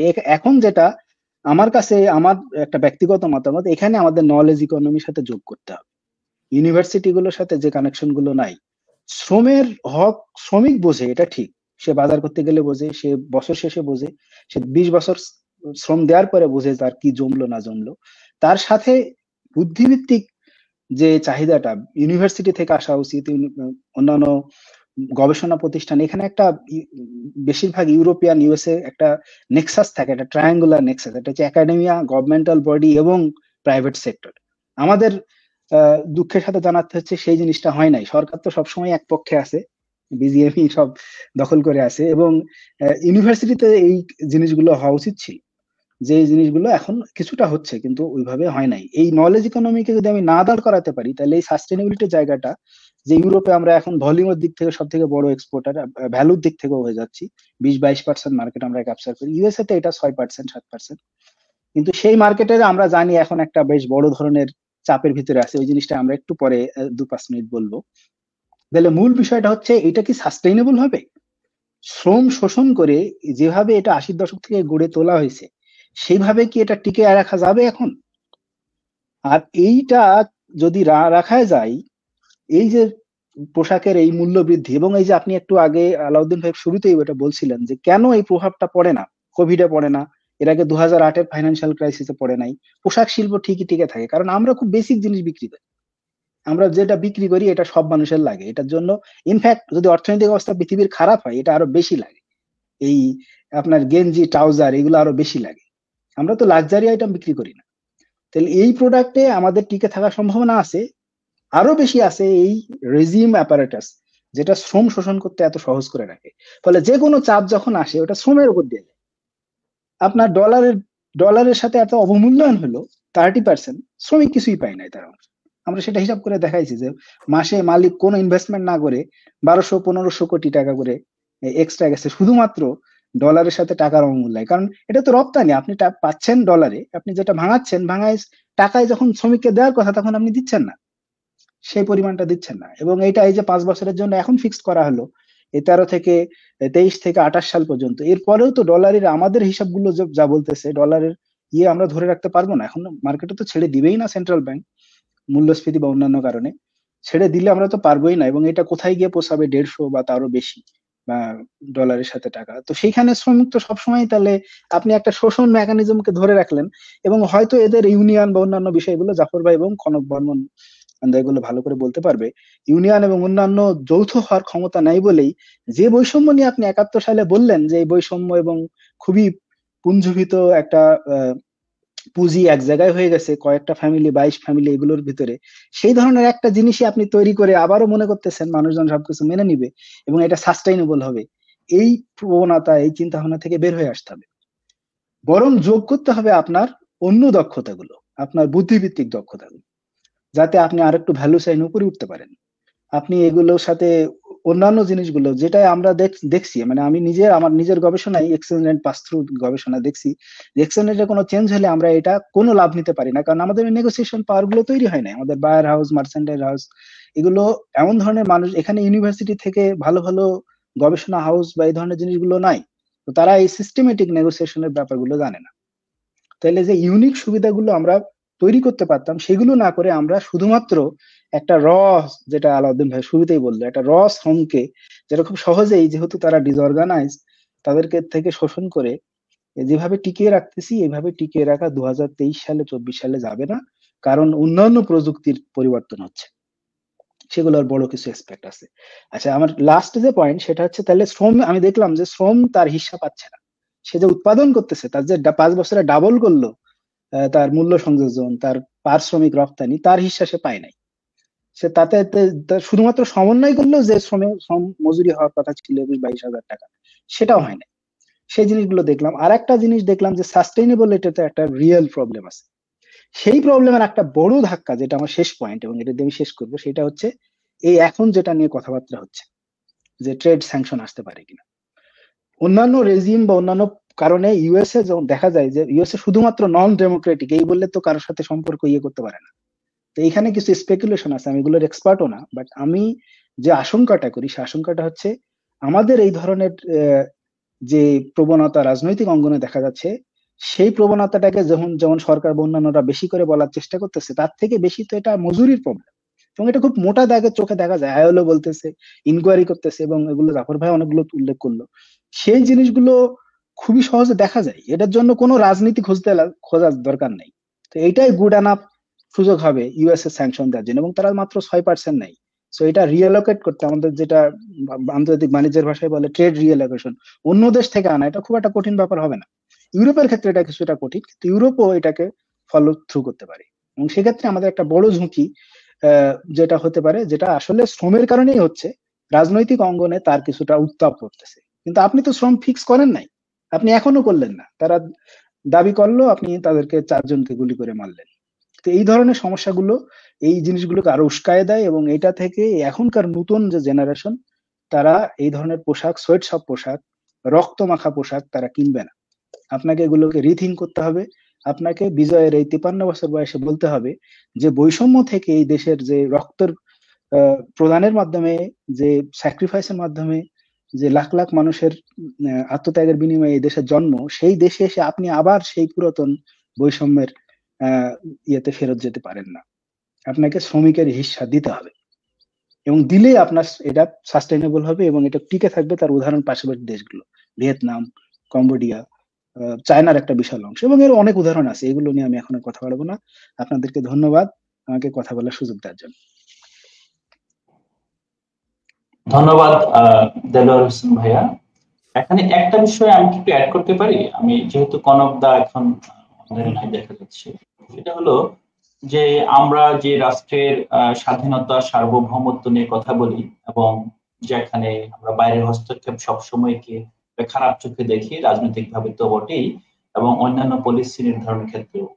কিন্তু আমরা যদি দেখি যে আমাদের যে ইন্টারনাল যেই আইন, সে আইন বাস্তবায়নের অসক্ষমতা, অথবা আপনার আইন যে আমরা বাস্তবায়ন করি না ইচ্ছাকৃতভাবে অথবা অনিচ্ছাকৃতভাবে, অথবা আমাদের ক্যাপাসিটি নাই, সেটার কারণে আমরা দেখি যে বারবার, যেমন রানা প্লাজার পর যেই অ্যাকর্ড এবং অ্যালায়েন্স হলো, এবং এর মাধ্যমে কিভাবে আমাদের আমি সিপিডির সাথে কাজ করেছিলাম ওদের ইভালুয়েশনের জায়গাটায়, আমরা দেখেছি অনেক বড় বড় বড় বড় বলতে কি, যেখানে 4-5 লাইনের ফ্যাক্টরি, সেগুলো ওরা কাজ করতে পারে না, ওরা হারিয়ে গিয়েছিল। তো ওই সময়টা আমরা যদি দেখি যে কেউ ব্যবসায় নেমে সেখান থেকে হারিয়ে যাওয়া, সেটা কিন্তু একটা ডিস্ট্রেস, এবং স্বাভাবিকভাবে এটা একটা বড় ধাক্কা। আর যদি ব্যবসা শুরু না করতো, তাহলে ওই উদ্যোক্তা হয়তো ওই জায়গায় না করে অন্য একটা জায়গায় শ্রম দিত, ওখানে গিয়ে তার প্রতিষ্ঠান তৈরি করতো, সেটা নিশ্চয়ই সাস্টেনেবলি দীর্ঘ সময় একটা ভালো আউটপুট নিয়ে বের হতে পারে। আর এখন যে বিষয়টা আপনার কথা সূত্র ধরে বলি, যে আমাদের শ্রমিক, এই শ্রমিকটা কিন্তু এমন না যে আমরা বাহির থেকে আনতেছি, যেটা মিডল ইস্ট করে, যে বাইরের শ্রমিকদের জন্য এক ধরনের জীবনযাত্রা, একটা গেটে তারা থাকবে, ক্যাম্পে থাকবে, আর যারা আপনার তাদের নাগরিকদের জন্য আলাদা জীবনযাত্রা। আমাদের ব্যাপারটা কিন্তু এরকম না। আমাদের শ্রমিকরা হয়তো বা গ্রাম থেকে আসছে, কিন্তু ওই গ্রামে যদি আমরা দেখি, আপনি আপনার গ্রামে যান, জাফর ভাই গ্রামে যান, কিংবা আমাদের কিন্তু প্রতিবেশী, দূরবর্তী প্রতিবেশী না, নিকট প্রতিবেশী, আমাদের হয়তো পাশের ঘরের একটা ফ্যামিলি কোনো এক কারণে ডিভোর্স হয়েছে, অথবা কারো বাবা মা মারা গিয়েছে, কোনো অথবা কৃষি জমি থেকে বিচ্যুত হয়ে পড়েছে, তারাই কিন্তু এসে গার্মেন্টস এ জয়েন করতেছে। ওরা কিন্তু আমাদের সাথে সহাবস্থান করছে। সবচেয়ে বড় বিষয় হলো যে ওরা আমাদের একই বাজারের, ওরাও ক্রেতা। আমরা যে বলছি ওদেরকে আমরা পয়সা দিব না, আমরা তো আমাদের যেই, আপনি যেটা বলছেন খুব সুস্পষ্টভাবে সুন্দরভাবে বলেছেন, যে আক্ষরিক অর্থে সংখ্যাতাত্ত্বিক বিচারে তো খুব বড় কোনো ক্ষেত্র না গার্মেন্টস কিংবা রেমিটেন্স, কিন্তু আমরা স্ট্র্যাটেজিক্যালি খুবই গুরুত্বপূর্ণ জায়গায়, বিকজ টাকাটা বাইরে থেকে আসতেছে, যেটা আমাদের ডলার আমাদের ইনজেক্ট হচ্ছে, যে ডলার দিয়ে আমরা দামি গাড়ি কিনে নিয়ে আসছি, কিংবা আমাদের সন্তানদের বাইরে পড়তে পাঠাচ্ছি, whatever, so on and so on. সবচেয়ে বড় বিষয় হলো যে আমরা যদি আমাদের শ্রমিকদের নিজেদের নাগরিক হিসেবে তাদের সে মর্যাদা না দিয়ে তাদেরকে বঞ্চিত করে যায়, এইটা কিন্তু বাহিরের আমরা যদি দেখছি যে হয়তো বা ইউএসএ, ইউরোপিয়ান ইউনিয়ন, ইউএসএ চেয়ে অনেক বেশি কনসার্ন এই সবগুলো বিষয় আগে থেকেই। তো ওদের চাপে পড়ে যখন আমরা করি, তখন কিন্তু অ্যাকচুয়ালি আমরা আমাদের নাগরিকদের কাছে যে আমাদের দায়, রাষ্ট্র পরিচালনা, সে দায় থেকে কিন্তু আমরা সরে যাই, আমরা বাধ্য হয়ে করি, আমরা ওদের প্রতি দরদ দেখিয়ে কিংবা নাগরিক বোধ থেকে কিন্তু আমরা করতে পারি না। তো আমরা সেই জায়গায় যদি কানেক্ট করি যে আমাদের তো রাজনীতিটা আসলে একটা কারেক্টিভ ওয়েতে এখন যাওয়া উচিত। যদি আমরা বলি যে আমরা একটা পর্যায়ে আমরা আসছি, যদি 50 বছরই বলি, 52 কি 53 বছর, তা আমাদের এখন থেকে এমন একটা রাজনীতিতে যাওয়া উচিত, যে রাজনীতি এই দেশের খেটে খাওয়া মানুষ যারা এখানে উৎপাদন যন্ত্রের সাথে যুক্ত, তাদেরকে যুক্ত করে একটা রিজেনারেটিভ প্রসেসের মধ্য দিয়ে যাওয়া, প্রোডাকশন সিস্টেমটাকে এমন একটা জায়গায় নিয়ে যাওয়া যে বাইরের কোনো চাপ না, বাইরের কোনো শক্তিকে খুশি করার জন্য না, ক্রেতাকে খুশি করার জন্য না, বরং এখানে যারা কাজ করছে, যেমন যে ট্যাক্স, তাকে ট্যাক্স পেয়ার হিসেবে রূপান্তর করা।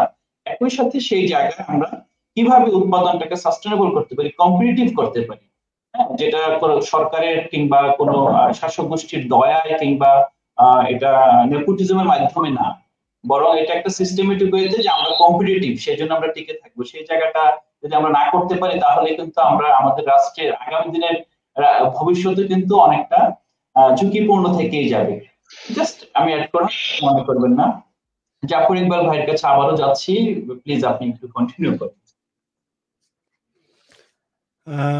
একটা হচ্ছে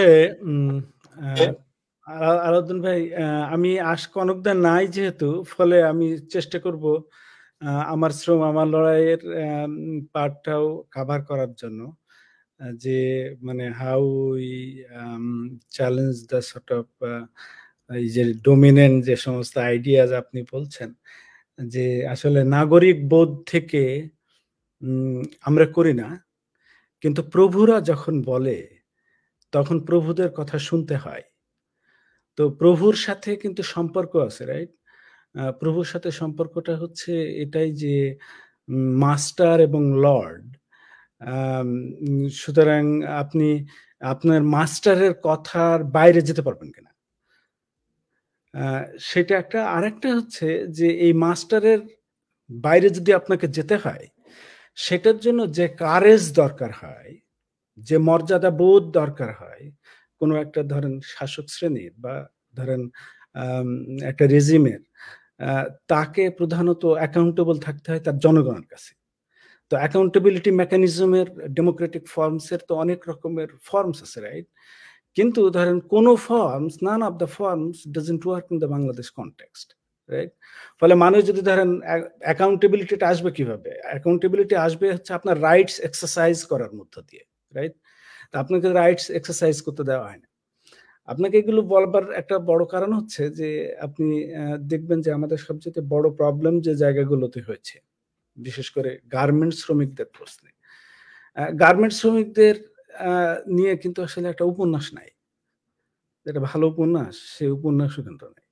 আবার গার্মেন্টস শ্রমিকদের কথা বললে ধরেন ও গার্মেন্টস শ্রমিক মানে হচ্ছে হেয় করা আর কি, আন্ডারমাইন করা। সোশ্যালি আমাদের এটার অবস্থানটা ওরকম।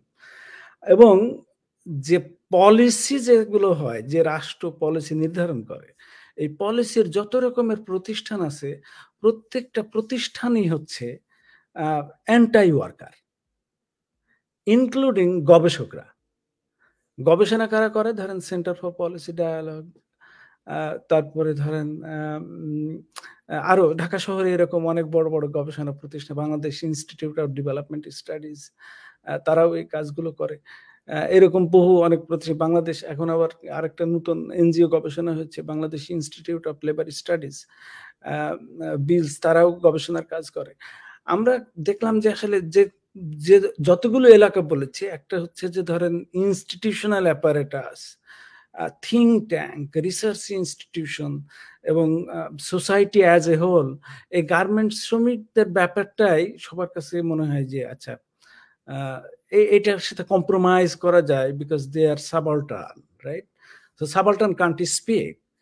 স্বাভাবিকভাবে যেটা হয় যে যেখানে এক্সট্রিম ধরেন সিভিক এবং পলিটিক্যাল স্পেস যেখানে খুব লিমিটেড হয়, স্কুইজড হয়, সেখানে তো খুব স্বাভাবিকভাবে সাবালটার্নের কথা বলার সুযোগ থাকে না।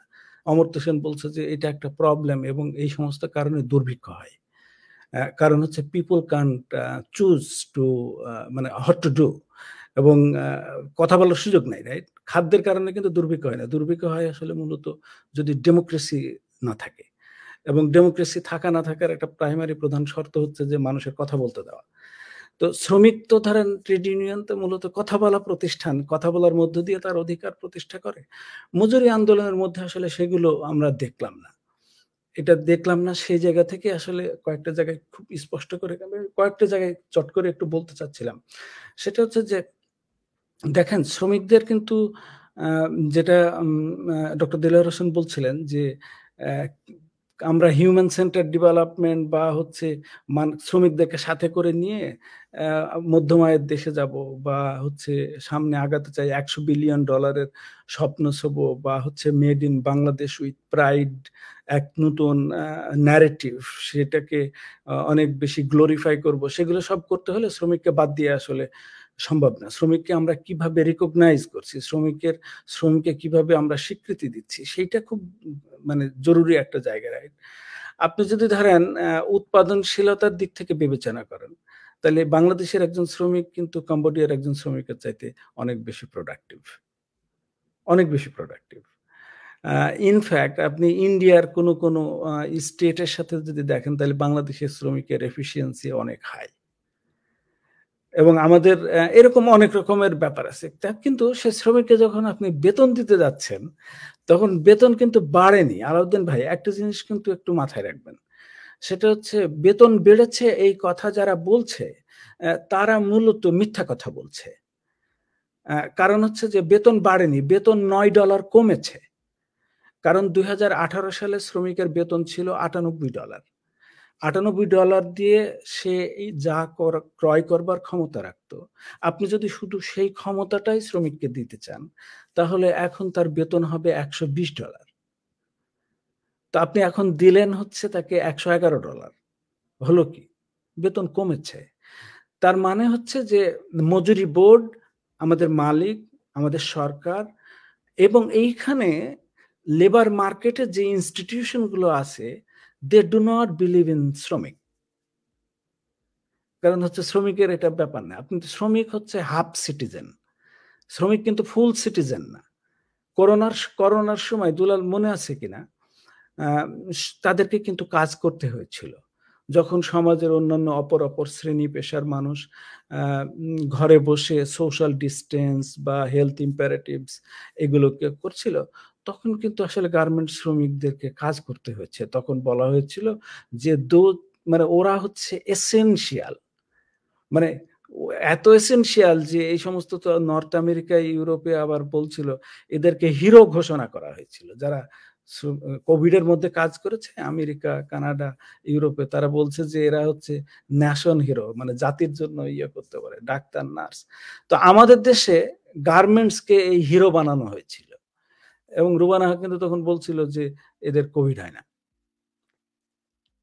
তো ফলে যেটা মানে এগুলো বলছি যে তাহলে যাকে আমরা এতটা গুরুত্বপূর্ণ মনে করছি অর্থনীতির প্রয়োজনে, আবার জীবনের প্রয়োজনে তার কাছে আমি যখন যাচ্ছি তখন বলছি যে আমার তো শিল্পের অবস্থা খুব খারাপ, আমার ব্যবসার অবস্থা খুব খারাপ।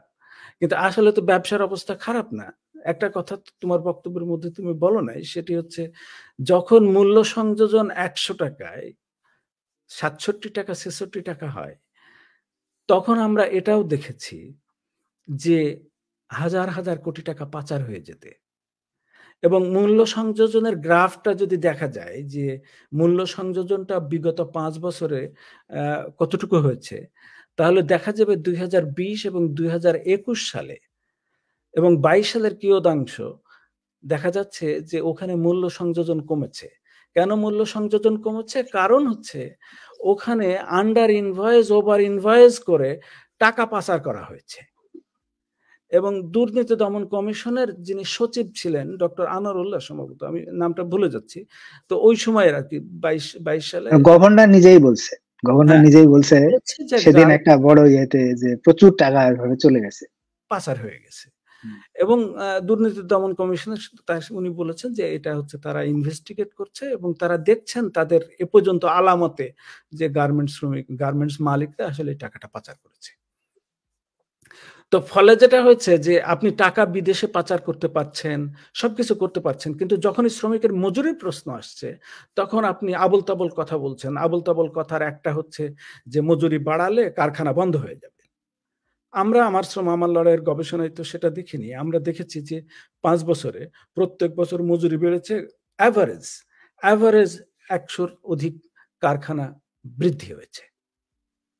এবং যে কারখানাগুলো বৃদ্ধি হয়েছে সেই কারখানাগুলো ওইটাই আরেকটা জিনিস একটু যোগ করি ভাই, কারখানা কিছু ছোট কারখানা বন্ধ হবে, এটা ট্রেডের একটা নিয়ম। আপনি যদি ব্যবসা করেন রিয়েলাইজেশন হবে ভালো, যেটা এফেক্টিভ হবে যে হোল সাপ্লাই চেইন নেটওয়ার্কটা, গার্মেন্ট সাপ্লাই চেইন নেটওয়ার্কটা কোন প্রিন্সিপালের উপরে চলে? প্রিন্সিপালটা হচ্ছে পানির নিচের দিকে গড়ায়। এখানে যারা সাপ্লাই চেইন রিসার্চ করে তারা বলছে যে গ্লোবাল সাপ্লাই চেইন নেটওয়ার্কটা একটা হাইলি আনইকুয়াল পাওয়ার রিলেশনস এর উপরে দাঁড়িয়ে এই ব্যবসাটা পরিচালিত হয়, সিস্টেমটা অর্গানাইজড। তো ওর মধ্যে যেটা হয় যে সবচাইতে দুর্বল পার্টি, ওই দুর্বলের উপরে সবাই স্টিম রোলার চালায়, মালিক চালায়, গ্লোবাল ব্র্যান্ড চালায়, রাষ্ট্র চালায়, সবাই চালায় না। তো ফলে যেটা হয় যে সবসময় পানিটা নিচের দিকে যায় এবং যে ওই শ্রমিকের ঘাড়ে যে পড়ে সবার চাপ। কিন্তু মজার ব্যাপার হচ্ছে ওনারা বলেন ওনাদের ক্ষতি হচ্ছে, কিন্তু আমরা দেখছি যে আসলে ওনাদের ক্ষতি হচ্ছে না, বরং ওনাদের লাভ হচ্ছে। আলাউদ্দিন ভাই, আপনি অর্থনীতির মানুষ, ১০০ টাকায় যদি ধরেন ৬৭ টাকা ৬৬ টাকা ভ্যালু জেনারেট করা যায়, যদি মূল্য সংযোজন হয়, তাহলে এটা একটা হিউজ বাংলাদেশের অভ্যন্তরে। এটার মধ্যে কিন্তু হচ্ছে আপনার নাই, এটার মধ্যে কিন্তু আপনার বাইরে থেকে যে সমস্ত র মেটেরিয়াল চায়না বা হংকং থেকে নেয় এই সমস্ত কস্টিং নাই, ওটা হচ্ছে শুধু বাংলাদেশের অভ্যন্তরেই। It has a huge profitable business proposition, right? তো সেইটা থাকার পরেও আপনারা শ্রমিকের অধিকার যখন আসছে, তখন শ্রমিকের মজুরিতে শ্রমিকের চিকিৎসার জন্য খরচ ধরেছেন ৭৫০ টাকা। ৭৫০ টাকায় একটা এমবিবিএস ডাক্তারকে একবেলা দেখানো যায় না। মাথা পিছু বাংলাদেশে একজন নাগরিকের স্বাস্থ্য খরচ হচ্ছে ৫৪,০০০ টাকা। যারা বিদেশে যায়, যারা মনে করেন যে গার্মেন্টসের মালিক, যাদের অনেক টাকা আছে, তারা বিদেশে যায়, তাদের মাসে খরচ হয় ৫ লাখ ৬ লাখ টাকা। তো সেক্ষেত্রে গার্মেন্ট শ্রমিকের জন্য 750 টাকা এই স্বাধীনতার 53 বছরে সেটি কি স্বাধীনতার মূল্যবোধের সাথে যায়? বা ধরেন একজন শ্রমিক এখন বলছে, দুলাল কিছুক্ষণ আগে বলছিল যে নলেজ ইকোনমিতে যেতে হবে। যখন সারা দুনিয়াতে মানুষ ভাবছে যে আচ্ছা একটা মানে কমোডিটি ডাইভার্সিফিকেশন দরকার এবং এমন কমোডিটির দিকে যাওয়া দরকার যেখানে একটা সফিস্টিকেশন মানে বিজনেস প্রপোজিশন আছে, হাই স্কিল হিউম্যান লেবার দরকার হয়, সেই জায়গায় যেতে হবে। সেখানে যেতে হলে যে কাজটা করতে হবে সেই ধরনের মানুষ তৈরি করতে হবে। সেই মানুষ যদি আপনাকে তৈরি করতে হয়, তো সেই মানুষটা তৈরি হবে কিসের মধ্য দিয়ে? শিক্ষার মধ্য দিয়ে। শিক্ষা হচ্ছে গুরুত্বপূর্ণ জিনিস। তাহলে আপনারা সবাই লেখাপড়া করবেন, গার্মেন্টসের ছেলেমেয়েরা লেখাপড়া করবে না। মজুরির মধ্যে আমাদের এই দেশে 17 কোটি মানুষ, যে দেশে লড়াই করেছে মানুষ, সেই দেশে গার্মেন্টস শ্রমিকের শিক্ষার জন্য কোনো টাকা নাই মজুরির মধ্যে। আলাউদ্দিন ভাই, আপনি তো শিক্ষক মানুষ না? আপনি শিক্ষকতা করেন, রাইট? হ্যাঁ, আপনি একজন শিক্ষক মানুষ, আপনি কেমন বোধ করেন যে আপনার দেশের ভাই বা বোন 40 লক্ষ, সে হচ্ছে তার সন্তানের জন্য লেখাপড়ার কোনো খরচ নেই? এটা কোনো একবিংশ শতাব্দীতে এটি কি বিবেচনার মধ্যে মানে আপনার কাছে কি কোনো সেন্সিবিলিটি আছে? মানে পাবলিক পলিসি, ইনস্টিটিউশন বা পিপল বিহাইন্ড দ্যাট অ্যাপারেটাস, তাদের মধ্যে যে ওই যে জীবনানন্দ দাশের কবিতা আছে না, যে মানে আর কি, যে এদের অবস্থাটা হচ্ছে এরকম যে ওদের বোধ কাজ করে না। তাহলে বোধ যদি কাজ না করে, এথিক্স যদি কাজ না করে, জাস্টিস যদি কাজ না করে, রিকগনিশন যদি কাজ না করে, যেটা মুক্তিযুদ্ধের ফান্ডামেন্টাল পিলার, রাইট, যে আপনার সেলফ ডিটারমিনেশন, রেসপেক্ট, এই মজুরির মধ্যে শ্রমিকের অংশগ্রহণ নাই। মজুরির আলোচনার মধ্যে আপনি 40 লক্ষ শ্রমিকের মজুরি নির্ধারণ করবেন, আপনি তার অংশগ্রহণই নাই। এটাকে বলে যে অ্যাক্টিভ পার্টিসিপেশন।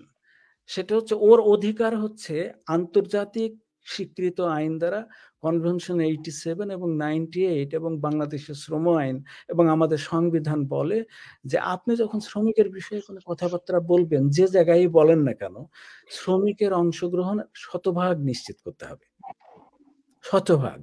এবং এটা প্রধানমন্ত্রীর কাছে গ্লোবাল যে ব্র্যান্ডগুলো আছে, যারা আমাদের প্রোডাক্টগুলো কেনে, তারা চিঠি দিয়েছে 12ই অক্টোবর, 25শে অক্টোবর।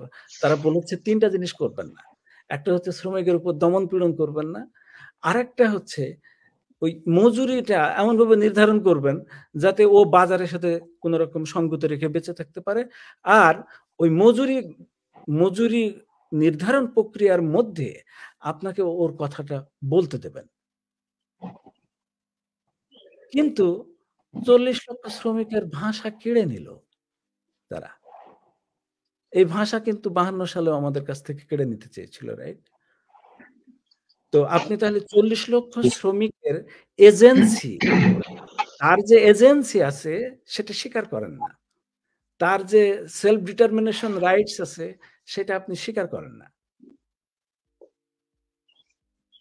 তো এইটা তো ধরেন স্বাধীনতার এত বছর পরে এটা আসলে সত্যিকার ভাবে যদি বলা হয় খুব আনঅ্যাকসেপ্টেবল। হ্যাঁ, এবং আমরা দেখলাম যে সমাজের একটা মধ্যবিত্ত, শিক্ষিত মধ্যবিত্তের মধ্যেও anti worker standing. Binayak Sen হঠাৎ করে বলে বসলো শ্রমিকের মজুরি হবে 12,000 টাকা, $100। সোভিয়েত ইউনিয়নে পড়ালেখা করেছেন, লাভটা কি হলো শ্রমিকের, তাই না? তাহলে জিনিসটা হচ্ছে যে আমরা যে জ্ঞান চর্চা করি, যে অনুশীলন করি, সেই জ্ঞানের এথিক্যাল স্ট্যান্ডিং কোথায় হবে? শ্রমিকের পক্ষে না বিপক্ষে? আপনি গবেষণা করলেন না, কথা নাই, বার্তা নাই, কিচ্ছু নাই, আকাশ থেকে দুম করে এসে বলে দিলেন পত্রিকায়, প্রথম আলোতে $100 শ্রমিকের মজুরি হবে, কারণ হচ্ছে মূল্যস্ফীতি। আপনার মূল্যস্ফীতি বোঝার জন্য তো এত বড় অর্থনীতিবিদ হওয়ার দরকার নেই। শ্রমিক প্রশ্ন করেছে 135 টাকা পেঁয়াজের যুগে 12,500 টাকা কি যথার্থ মজুরি? আপনি এখন হিসাব করেন অর্থনীতির সূত্র দিয়ে 120 টাকার 20 টাকার আলু যদি 60 টাকা হতে পারে, আপনার পেঁয়াজ যদি 135 টাকা হতে পারে, শ্রমিকের মজুরি কেন 25,000 23,000 টাকা হতে পারবে না? মানে এই যুগে এসে একটা মালিক পক্ষ এবং তার আপার ম্যানেজমেন্ট যদি শ্রমিকের একটা কলোনিতে বা তারা যেখানে বাস করে সেখানে না যেতে পারে, বা তারা যে মজুরি পাচ্ছে তাই দিয়ে 1 সপ্তাহ চলতে পারবে কিনা, 10 দিন চলতে পারবে কিনা, এটা বুঝতে না পারে, তাহলে এটা একটা বিশাল, এটা তো আর সেই 1900 শতক না যে আপনি মানে বড় বড় বস্তি বানায় তাদের নিয়ে এসে চলবে না। এখন মানুষ খুবই সচেতন এবং সারা পৃথিবীটা দেখতেছে। সোয়েট সব খুবই বাজে উপাধি। আর media apparatus, everyone including newspaper. Humayun Azad স্যারের একটা দেখছিলাম যে আগে মানুষ কুকুর পুষতো, এখন মানুষ মিডিয়া পোষে, এবং এই মিডিয়া পোষার মধ্যে যারা আছে তাদের মধ্যে হচ্ছে একটা বড় অংশই আমরা জানি যে কোথা থেকে তারা এসছে। কিন্তু সবকিছু পরে যেটা বলছে যে তারা যখন ন্যারেটিভ গুলো সেট করে, মিথ্যা কথা বলে, একের পর এক মিথ্যা কথা বলে, আমরা কেউ কথা বলতে পারি না। মানে আমরা কেউ কথা বলতে পারি না বলতে, কথা বলার লোক তো হচ্ছে যে আপনারা শিক্ষক মানুষ, সাংবাদিক, ধরেন সমাজের অন্যান্য যে শ্রেণী পেশার মানুষ আসবে তারা কথা বলবে না। শ্রমিক 4 জন শ্রমিক মেরে ফেললো, 111 জন শ্রমিক এখনো হচ্ছে জেলে আছে, তাদের জামিন হচ্ছে না। 23,000-এর অধিক বেনামে শ্রমিক, তাদের নামে মামলা ঝুলে আছে। ওর মধ্যে আলাউদ্দিন ভাই, আপনার এখানে আমি কথা বলতে আসছি, আমাকে ঢুকাই দিতে পারে, কিন্তু আপনাকেও ঢুকাই দিতে পারে। আপনি এই আলোচনা শুনছেন, হ্যাঁ? তো এই জিনিসগুলো তাহলে একটা এখানে হলো কি, এখানে ফ্রিডম অফ অ্যাসোসিয়েশন এবং কালেকটিভলি বার্গাইন বলতে যা বোঝায় সেটার কোনো বিন্দু মাত্র কিছু নেই, যেটা স্বাধীনতার মেইন স্পিরিটের সাথে যায়। কনকদা আপনি এসছেন, আমি আসলে অনেক কথা বলে ফেলেছি। কনকদা, আমার শ্রম আমার লড়াইয়ের যদি মানে কিভাবে আনরুলি ভয়েসকে ডিসমিস করেছেন সেটা সম্পর্কে যদি একটু বলেন, সেটাই বলে এই কুযুক্তিকে কিভাবে প্রতিরোধ করার চেষ্টা করা হয়েছে স্বল্প পরিসরে, লিটল, ভেরি লিটল। আমি অনেকক্ষণ ধরে থামানোর চেষ্টা করছিলাম, কিন্তু থামানোর কোনো উপায় ছিল না।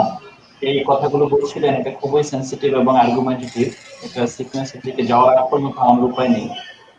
আমি অনুরোধ করছি কনকদা, আপনি প্লিজ শুরু করুন। আমরা এতক্ষণ আলোচনা করেছি,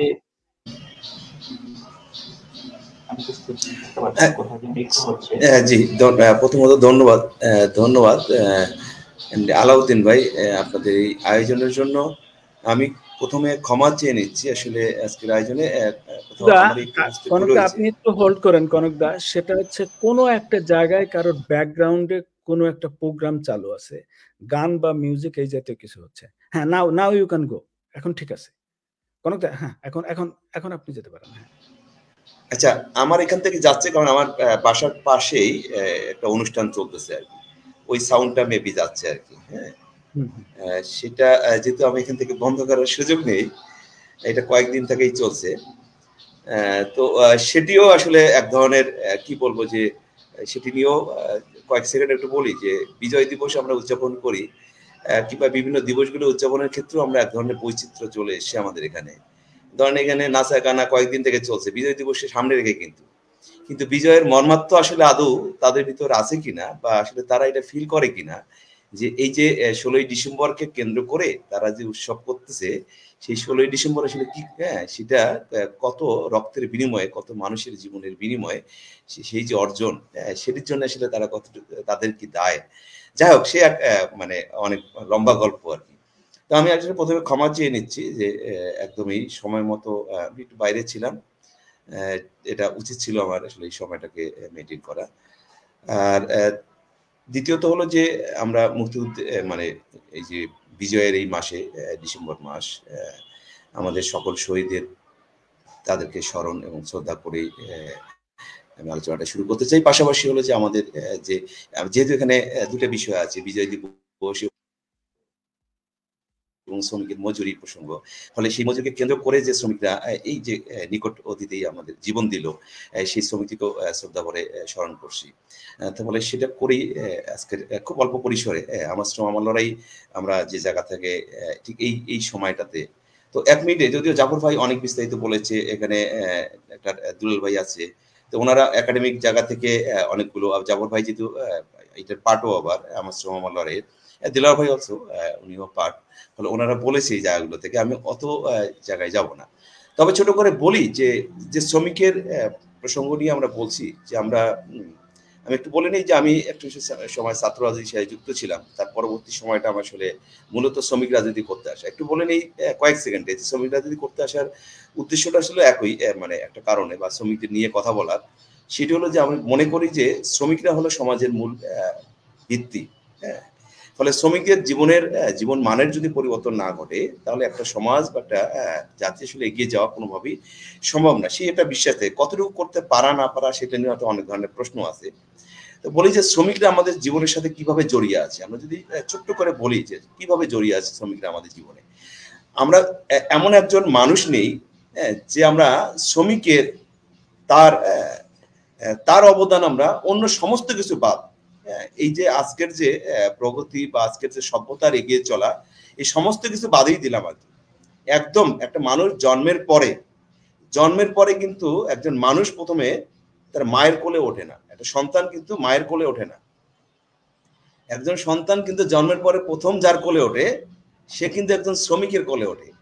কারণ মানে জন্মের পরে যে বাচ্চাটা গ্রামে আমাদের যাদের জন্ম, দাইমার কোলে, দাইমা একজন শ্রমিক, এবং আজকের জায়গায় এসে যদি আমরা বলি যে নার্সিং হোমে বা হাসপাতালে যেখানেই জন্মগ্রহণ করুক না কেন, নার্সের কাছে, তো ফলে কোলে কিন্তু মায়ের কিন্তু কোলে নেওয়ার অবস্থা তখন থাকে না। ফলে প্রথম কিন্তু বের হওয়ার পরে, পৃথিবীতে ভূমিষ্ঠ হওয়ার পরেই, পৃথিবীর মুখ দেখার পরে প্রথম যার কোলে ওঠে, সে কিন্তু একজন শ্রমিকের কোলে ওঠে। ফলে আমরা যদি সেদিক থেকে বিবেচনা করি যে প্রতিজন মানুষের শুধু জন্মের দায় থেকেও শ্রমিকের প্রতি আমাদের কৃতজ্ঞতার লেভেলটা আসলে এই জায়গায়। ফলে সে জায়গাটিকেও যদি স্মরণ করি যে আমাদের সেই জন্ম থেকে শুরু করে জীবনের প্রতিটি স্তরে কিন্তু শ্রমিকের অবদানের প্রেক্ষিতে।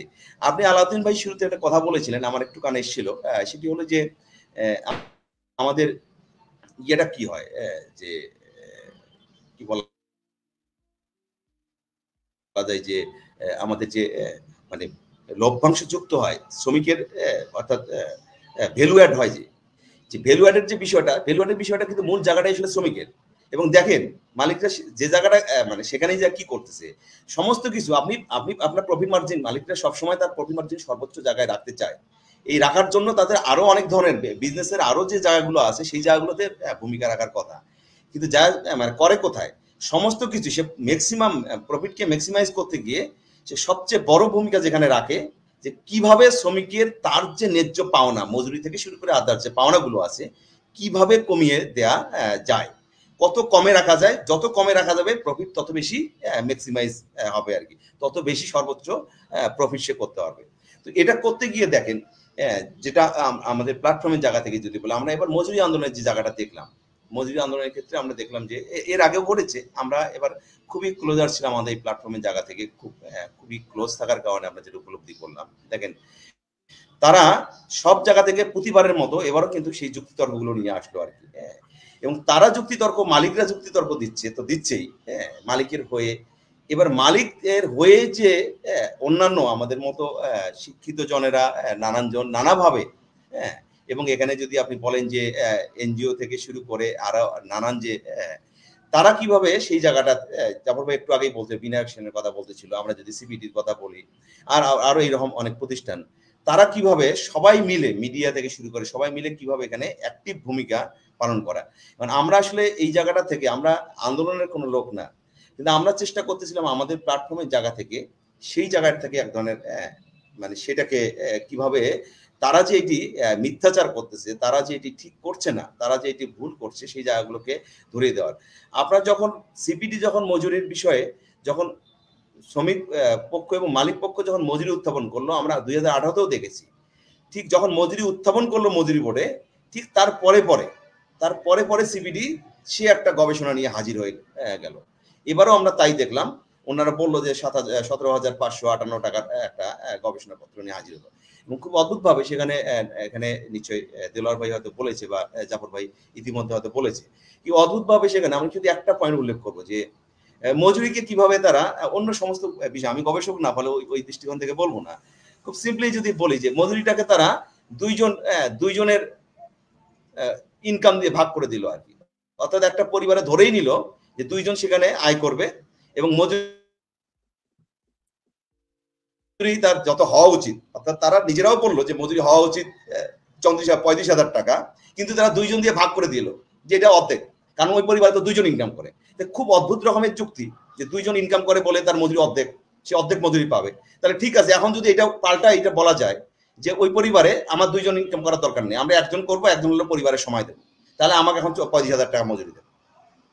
তাহলে 35,000 টাকা আমি দুইজন কাজ করবো কেন? দুইজন করার দরকার কি? কারণ পরিবারে তো একজনকে সময় দিতে হবে, সময় দিতে হবে না? তাহলে আমি দুইজন এই কারণে সময় দেই, আমি আরো একটু ভালো থাকতে চাই। হ্যাঁ, ভালো থাকতে চাই যদি আপনি আমার দুইজনের মজুরি যদি ভাগ করে দুইজনকে দিয়ে দেন, মানে একজনের মজুরি ভাগ করে যদি দুইজনকে দেন, আমার দুইজন কাজ করার দরকার কি? মানে কেন আমার বাচ্চাটাকে দেখভাল করার মতো মানে লোক থাকবে না, বাসায় রান্না করার লোক থাকবে না? দরকার নাই তো। তাহলে আমি একজনেই কাজ করি, তাহলে শ্রম দুইজন দেবো কিন্তু মজুরি একজনের পাবো। এরকম অদ্ভুত বিষয়গুলো তা আমরা চেষ্টা করেছি যে আমাদের প্ল্যাটফর্মের জায়গা থেকে সেই বিষয়গুলোকে সামনে নিয়ে আসার, খুব সুস্পষ্টভাবে সেই জিনিসগুলোকে সামনে নিয়ে আসার, শ্রমিকের সামনে এবং এই বিষয়গুলো নিয়ে যারা কাজ করে সবার সামনে বিষয়গুলোকে নিয়ে আসার মধ্য দিয়ে জানানোর চেষ্টা করেছি যে আসলে কি ঘটে বা কি ঘটছে বা কি ঘটানো হয়। শ্রমিককে তার ন্যায্যতা থেকে, তাকে সেখান থেকে বঞ্চিত করার জন্য যত ধরনের মেকানিজম আছে, যত ধরনের কূটনীতি মানে বুদ্ধিদীপ্ত যত ধরনের বিষয় আছে, সমস্ত কিছু, এর বাইরে তো অন্যান্য বিষয়গুলো আছেই। শ্রমিক আন্দোলনের কথা যদি বলি, শ্রমিক আন্দোলনকে কিভাবে ঠেকিয়ে রাখা যায়, শ্রমিক আন্দোলনকে কিভাবে দমিয়ে রাখা যায়, সেই বিষয়গুলো তো আছেই। আমরা আমাদের প্ল্যাটফর্ম থেকে আমরা, আপনারা জানেন যে এই আমার শ্রম আমার লড়াই আমরা একদম করোনা শুরুর ভাগ থেকে আমরা 2020-এর একদম আর্লি 2020-তে আমরা শুরু করেছি। সেখানে আমরা ধারাবাহিকভাবে চেষ্টা করেছি শ্রমিকের মাঝে শ্রমিকের যে অধিকারের যে বিষয়গুলো, সেই বিষয়গুলো তাদের মাঝে সুস্পষ্টভাবে এবং তাদেরকে নিয়ে যারা এই যে এই নাটকগুলো করে বা তাদেরকে বঞ্চিত করার জন্য যে আয়োজনগুলো চলতে থাকে, সেই আয়োজনগুলো কিভাবে হয় সেগুলোকে সামনে আনার, আমরা এবারকার মজুরি আন্দোলনে আমরা সেটা চেষ্টা করেছি আমাদের জায়গা থেকে সেই কাজগুলো করার। আমি আসলে আর বিস্তারিত গেলাম না, জাফর ভাই এবং আলাউদ্দিন ভাই যদি আলোচনাটা নেন। Thank you. আপাতত এই পর্যন্ত।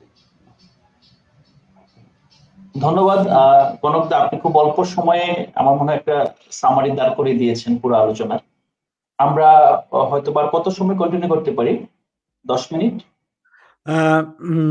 হ্যাঁ, কারণ হচ্ছে যে আমার শ্রম আমার লড়াইয়ের একটা অনুষ্ঠান আছে 9:30টায় একটা, তো আমাদের তো কিছু ধরনের একটু প্রোগ্রামটা শুরু করার আগে একটু প্রিপারেশন দরকার হবে। আমাদের প্রোগ্রামটা হচ্ছে আমাদের দেখছেন আমার পিছনের যে ব্যানার, যদি আপনাদের এখানে কেউ সরাসরি কেউ দর্শক এখন যারা দেখছেন তারা যদি কেউ দেখে থাকেন তাহলে আমাদের ওই প্রোগ্রামে আপনারা জয়েন করতে পারেন। আমরা মূলত ওই অনুষ্ঠানটি হবে শ্রমিকরা গান গাইবে, শ্রমিকরা গান গাইবে শ্রমিকের মতো করে যেভাবে পারবে সেভাবে। আর হচ্ছে আমাদের বন্ধুরা যারা হচ্ছে শিল্প করেন তারা হচ্ছে যুক্ত হবেন। তার মধ্যে দীপক সুমন নামে হচ্ছে আপনারা চেনেন, বাংলাদেশে একজন অভিনেতা এবং নির্দেশক। তিনি আমাদের ওখানে একটা কবিতা পড়বেন এবং বিথি ঘোষকে চেনেন সম্ভবত, সমগীতের বিথি ঘোষ ওখানে একটা গান মানে হয়তো গান গাইবেন। তো এইভাবে আর কি, তো সেই জন্য আর কি আমাদের একটু আগে যেতে হবে। তো সেক্ষেত্রে এখন ধরেন আর 5-7 মিনিট, আমি পার্টিকুলারলি 5-7 মিনিট থাকতে পারবো, কিন্তু দুলাল ক্যান কন্টিনিউ।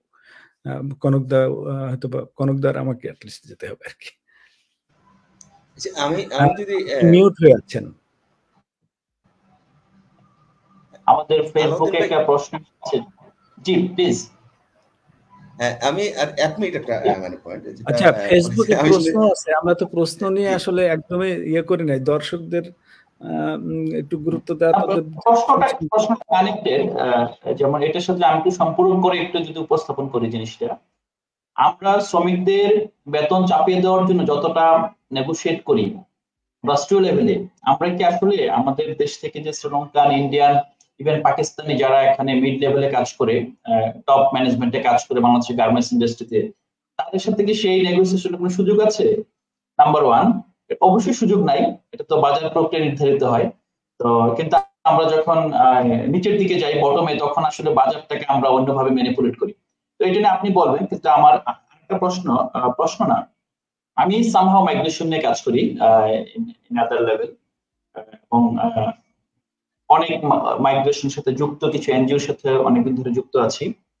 তো আমরা দেখি একটা বড় অংশ, বিশেষ করে মেল লেবার ফোর্স, যারা গার্মেন্টসে 5-7 বছর কাজ করেছে, ইভেন 10 বছর কাজ করেছে, কাজ করার পর তারা কাজের সন্ধানে 5 লাখ 7 লাখ টাকা খরচ করে মালয়েশিয়া যাচ্ছে, ব্রুনাই যাচ্ছে, সৌদি আরব যাচ্ছে, দুবাই যাচ্ছে, অথবা যাওয়ার চেষ্টা করছে। তো আমরা এই জায়গায় যদি একটু দেখি যে এই যে প্রশিক্ষিত, একটা প্রশ্ন যেটা হচ্ছে, আমরা প্রশিক্ষিত শ্রমিক তৈরিতে কতটা পরিবেশ সৃষ্টি করতে পেরেছি। তো আমার এখানে একটা অবজারভেশন হলো যে আমরা তো প্রশিক্ষিত শ্রমিক তৈরি হবে তো মূলত যারা এন্ট্রি লেভেলে যুক্ত হচ্ছে হেল্পার হিসেবে, তাদেরকেই ইন হাউস ট্রেনিং করে করে তাদেরকে আমরা সুপারভাইজার পর্যন্ত নিয়ে যেতে পারবো। তারপর যদি ইভেন্ট ম্যানেজারের পজিশন নেওয়া যায়, সেটা আমরা করার মানে পদ্ধতি সেটাই ছিল। কিন্তু আমরা যদি দেখি যে এখানে 5 বছর 7 বছর 8 বছর কাজ করে করে সেখান থেকে আবার সে দেশের বাইরে অন্য সেক্টরে চলে যাচ্ছে, এবং এই যে অন্য সেক্টরে চলে যাওয়া, সেটার সাথে তো এই আমরা যে মিনিমাম ওয়েজ কিংবা নেগোসিয়েশন সম্পর্ক আছে। তো আমাদের টোটাল যে বিষয়টা, এই বিষয়ে একটু আমাদের যারা দর্শক আছে তাদেরকে একটা ইনসাইট দিতে পারেন, সেটা হলো যে বাংলাদেশের টপ ম্যানেজমেন্ট কিভাবে কাজ করে, স্পেশালি আর&ডি সেক্টরে। সেখানে নেগোসিয়েশনের জায়গায় বাংলাদেশি যারা ইউনিভার্সিটি এডুকেটেড জেনারেশনটা আছে, সেটা কেন সেখানে সেদিকে নজর দিচ্ছে না, অথবা সেই সেক্টরটাকে কেন তারা একটা লুক্রেটিভ জায়গা হিসেবে টার্গেট করছে না, মানে জব সার্চিং এর জন্য। আরেকটা বিষয় হলো যে এখান থেকে যারা চলে যাচ্ছে, হ্যাঁ, তাদের অল্টারনেটিভ ডেস্টিনেশন কি হতে পারত। আমি প্রশ্নটা করি আর কি, এটার মাধ্যমে আমার মনে একটা আপনার সামারির দিকে চলে যেতে। আচ্ছা, একটা হচ্ছে যে আপনি যে দুইটি প্রশ্ন করেছেন, দুইটি প্রশ্ন হচ্ছে অনেক, it requires much more in depth sort of discussion. কারণ হচ্ছে কি ওইটা একটা ভেরি মানে আলাদা ন্যারেটিভ, মানে আমাদের সাবজেক্ট ম্যাটারের সাথে আলাদা ন্যারেটিভ ইন এ সেন্স। কারণ হচ্ছে যে প্রথমত হচ্ছে যে কুইক রিফ্লেকশন, একটা হচ্ছে যে ইন্ডাস্ট্রি এবং একাডেমিয়ার লিঙ্কেজটা কিসের ভিত্তিতে হয়। একটা বাস্তব প্রয়োজনকে মাথায় রেখে তো এই সম্পর্কগুলো তৈরি হয়, এমনি তো হঠাৎ করে আকাশ থেকে তৈরি হয় না। ফলে যেটা হয় যে যারা উদ্যোক্তা, তাদের দিক থেকে একটা বোধ থাকে, প্রচেষ্টা থাকে, আর বিশ্ববিদ্যালয়ের দিক থেকে ওই রিসেপটিভনেস থাকে। ফলে যেটা হয় যে কোনো একটা দেখে যখন এই ধরনের যে জায়গায় দেখবেন যে ইন্ডাস্ট্রি এবং একাডেমিয়ার লিঙ্কেজ অনেক স্মুথ, এটা মানে আপনারা নিজেরা, আমরা তো ধরেন যারা অন্তত পশ্চিমের বিশ্ববিদ্যালয়গুলোতে এখন অনেকেই পড়ছে, তো খুব সবাই জানেই যে ওখানে ইন্ডাস্ট্রি একাডেমিয়ার লিঙ্কেজ বেটার। কারণ হচ্ছে industry and academy they speak together. মানে হচ্ছে যে ডিমান্ড সাপ্লাই, এই জিনিসগুলো একজন আরেকজনের সাথে ভেরি করসপন্ড করে। কেন করে? কারণ হচ্ছে যে আপনার বুঝতে হবে যে এন্টারপ্রেনিয়ারের যে কালচারাল স্ট্যান্ডার্ড মানে হচ্ছে যে তার সেন্স অফ সায়েন্টিফিক ম্যানেজমেন্ট থাকতে হবে অ্যাটলিস্ট, রাইট? যে না, এটা একটা সায়েন্স, এখানে আসলে এগুলো ব্যক্তিগত টিয়ে দেখানোর কিছু নেই। মূল জিনিসটা হচ্ছে যে আমি ইনভেস্ট করি, এখানে আমি প্রফিট করব, সামনে এগিয়ে যাব, this is what all is about. কিন্তু বাংলাদেশের একজন এন্টারপ্রেনিয়ারের কিন্তু ব্যাপারটা তা না। আপনি গার্মেন্টসের ব্যবসা করবেন, অসুবিধা নেই, কিন্তু আপনি তো সরকারের বেসরকারি বিনিয়োগ বিষয়ক উপদেষ্টা। That is your goal, right? Goal is there, আবার গোল ইজ হেয়ার। ফলে দুইটাকে ম্যাচ করতে গেলে যেটা হয় যে একাডেমিক্স বা বিশ্ববিদ্যালয়ের ওইভাবে আর গুরুত্ব দরকার হয় না। কারণ ultimate industry entrepreneurship is not the, in the long term is not the destination. Destination is to enjoy the power and privilege. And power and privilege power জন্য সহজ উপায় আছে, ওটা সহজ, কিন্তু ওটা তো খুব কঠিন। সেটা একটা দিক। তো যাক, সেটা দিকে আমি ফলে যে আলোচনাগুলো যেটা করেছেন, এবং migration phenomena is whole lot of different game, right? কারণ ব্যাপারটা মাইগ্রেশন কিন্তু শুধুমাত্র বাংলাদেশের কনটেক্সটে মাইগ্রেশন দেখলে তো হবে না। কারণ মাইগ্রেশন তো একটা ওয়াইড স্পেকট্রামে ঘটে, এবং এগুলোর সাথে বিশ্ব বাজারের সম্পর্ক খুব গভীরভাবে জড়িত। জর্ডানে বাংলাদেশের গার্মেন্টস শ্রমিক আছে অনেক, তো জর্ডানে গার্মেন্টস শ্রমিক যাওয়ার পিছনে কারণ আছে তো, রাইট? তো ধরেন এগুলো যায় না, আপনি মাইগ্রেশন নিয়ে কাজ করেন, আপনি তো ইনফ্যাক্ট ওটা জানেন খুব ভালো করে। ফলে আমি বলছি যে আলোচনাটা খুব বিস্তৃত পরিসরে ছড়িয়ে যেতে পারে। তো সুতরাং সেটা যেতে পারি দুলাল, সেটা তুমি একটু পিক আপ করবে, we can share our insight. আর আমি কনকদা, আমার মনে হয় যে আমি একটু লিভ করতে পারি, জাস্ট কুইক কয়েকটা জিনিস বলে, তারপর কনকদা আপনিও ধীরে সুস্থে আসতে পারেন। হ্যাঁ, সেটি হচ্ছে যে জাস্ট 1 মিনিট আলাউদ্দিন ভাই, মানে আমি যদি সময় থাকে 1 মিনিট, অথবা আমি এখনো লিভ করতে পারি। আমি জাস্ট কয়েকটা পয়েন্ট জাস্ট আপনাদেরকে একটু বলে যাওয়া, বলে হচ্ছে আমি একটা হচ্ছে যে গার্মেন্টস এর শ্রমিকদের ব্যাপারটা যদি ধরেন কেউ বুঝতে আগ্রহী থাকে, তাহলে আমাদের দিক থেকে একটা জিনিস হচ্ছে যে কয়েকটা জিনিস জাস্ট মাথায় রেখা, যে বিষয়গুলোকে বিবেচনা না করলে বোঝার জায়গাটা পরিচ্ছন্ন হবে না। সেটা একটা হচ্ছে যে ধরেন গার্মেন্টস শ্রমিকদের মজুরির সংক্রান্ত যে ঘটনাগুলো ঘটে গেল, এখানে একটা বড় জিনিস আমরা খেয়াল করলাম যে আমাদের এখানে ধরেন যারা শিক্ষিত মধ্যবিত্ত যে মানুষগুলো ছিল, সেই মানুষগুলো শ্রমিকদের পক্ষে আসলে তেমন ভাবে কোনো কথা বললো না।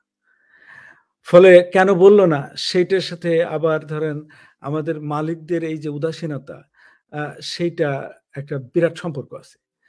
এবং গার্মেন্টসে এখন সবচেয়ে বড় সমস্যাটা যেটা তৈরি হয়েছে, সেটা হচ্ছে এখন কিন্তু শ্রমিক, মালিক, সরকার আর H&M এগুলোর মধ্যে আর নাই। এগুলো নিয়ে এখন চলে গেছে হচ্ছে হোয়াইট হাউসে, আশুলিয়া থেকে হোয়াইট হাউস।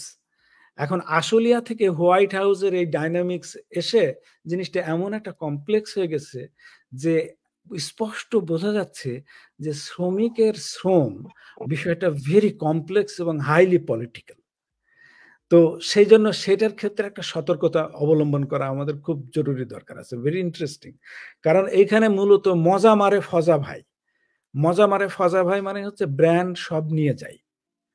মানে বিজিএমইএ তো ধরেন মালিকদেরকে আমরা বলি বটে, সেটা সত্য কথা, কিন্তু ধরেন 50 টাকায় একটা জিনিস যদি আপনি ওই টেনেসির ইয়েতে কোনো জিনিস বিক্রি হয়, ওটা যদি আশুলিয়ার কোনো কারখানায় উৎপাদন হয়ে থাকে, তাহলে ওটার 4 টাকা অর্থাৎ $4 বাংলাদেশে যায়, আর $46 থাকে হচ্ছে ধরেন H&M এর কাছে আর ওয়ালমার্টের কাছে।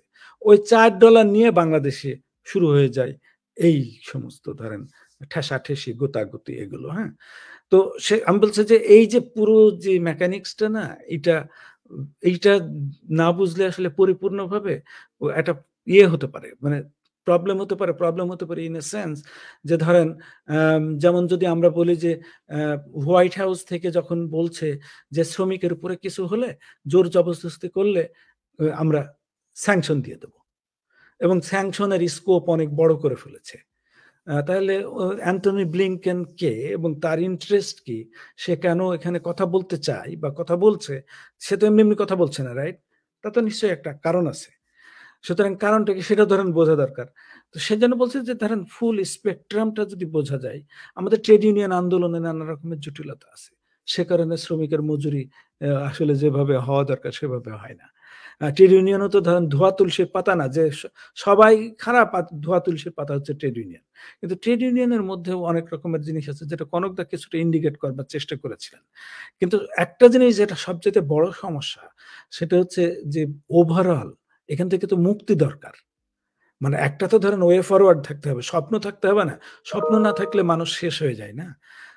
একটা হচ্ছে যে সবচেয়ে বড় রিথিঙ্কিং যেটা দরকার, এটা একাডেমিক্সদের মধ্যেও দরকার, বা যারা শ্রমিকদের ব্যাপারে আগ্রহী তাদের মধ্যেও দরকার, এবং ট্রেড ইউনিয়ন আন্দোলনের মধ্যেও দরকার। সেটা হচ্ছে আগের দিনের যে জাতি রাষ্ট্রের ধারণা, সেই জাতি রাষ্ট্রের ধারণার উপর ভিত্তি করে অ্যানালিসিস দাঁড় করালে সেটা খুব প্রবলেম হবে। কারণ এখন একটা ট্রান্সন্যাশনাল ফ্রেমওয়ার্ক ধরে শ্রমিককে বোঝার চেষ্টা করতে হবে, এবং এর মধ্যে গ্লোবাল রুল মেকিং ইনস্টিটিউশনস আছে, world trade organisation, ILO, United Nations, এই সমস্ত অর্গানাইজেশনগুলোকে বাদ রেখে বাংলাদেশের গার্মেন্টসের শ্রমিকদেরকে বুঝতে গেলে ওগুলো ভুল হবে, এবং ওর মুক্তির পথটাও অনেক বেশি মানে দীর্ঘায়িত হয়ে যাবে। হ্যাঁ, তো এইটাই। এবং এখানে আইন এবং প্রতিষ্ঠান কোনো কিছু কাজ করে না, এখানে ধরেন কোনো অ্যাক্সেস শ্রমিকদের নাই। ইনফ্যাক্ট এখনো গেজেটই হয়নি, চূড়ান্ত গেজেটও হয়নি শ্রমিকরা এখন মাঠে গ্রেডগত হবে এগুলো নিয়ে হচ্ছে হাই হুতাশ করতেছে। যে কোনো মুহূর্তে এখন যদি ধরেন এফিসিয়েন্ট শ্রমিক অর্গানাইজাররা থাকতো, একটা শান্তিপূর্ণ ভাবে তারা এটা প্রতিরোধ করতে পারতো, কিন্তু শ্রমিকদেরকে তথ্য দেওয়ার লোক নেই এবং শ্রমিকরা একটা বিভ্রান্তিকর অবস্থার মধ্যে আছে। ফলে মানে সর্বত্র মানে ব্যথা ওষুধ দেবো কোথায়, অবস্থাটা হচ্ছে এরকম, বুঝছেন?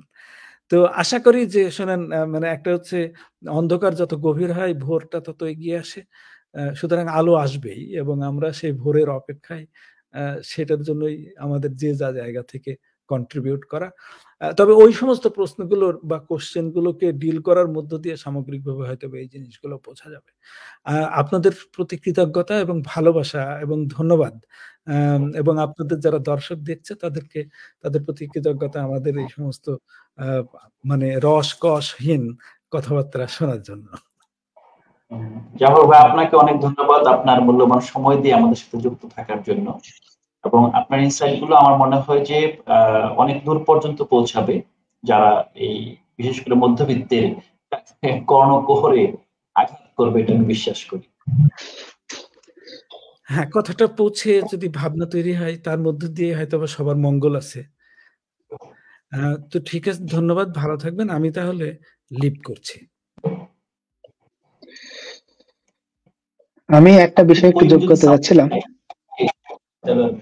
হ্যাঁ, একটা বিষয়, সেটা হচ্ছে বছর 10 আগে আমি একটা বই পড়ছিলাম, যে যারা পড়তে ইচ্ছুক করে দেখতে পারেন, journey of A T shirt, মানে একটা টি শার্ট কিভাবে তৈরি হয়। তো ওইখানে ওই একাডেমিয়া, গভর্নমেন্ট এবং ইন্ডাস্ট্রির একটা নেক্সাসের কথা আছে, বিশেষ করে টেক্সাসের।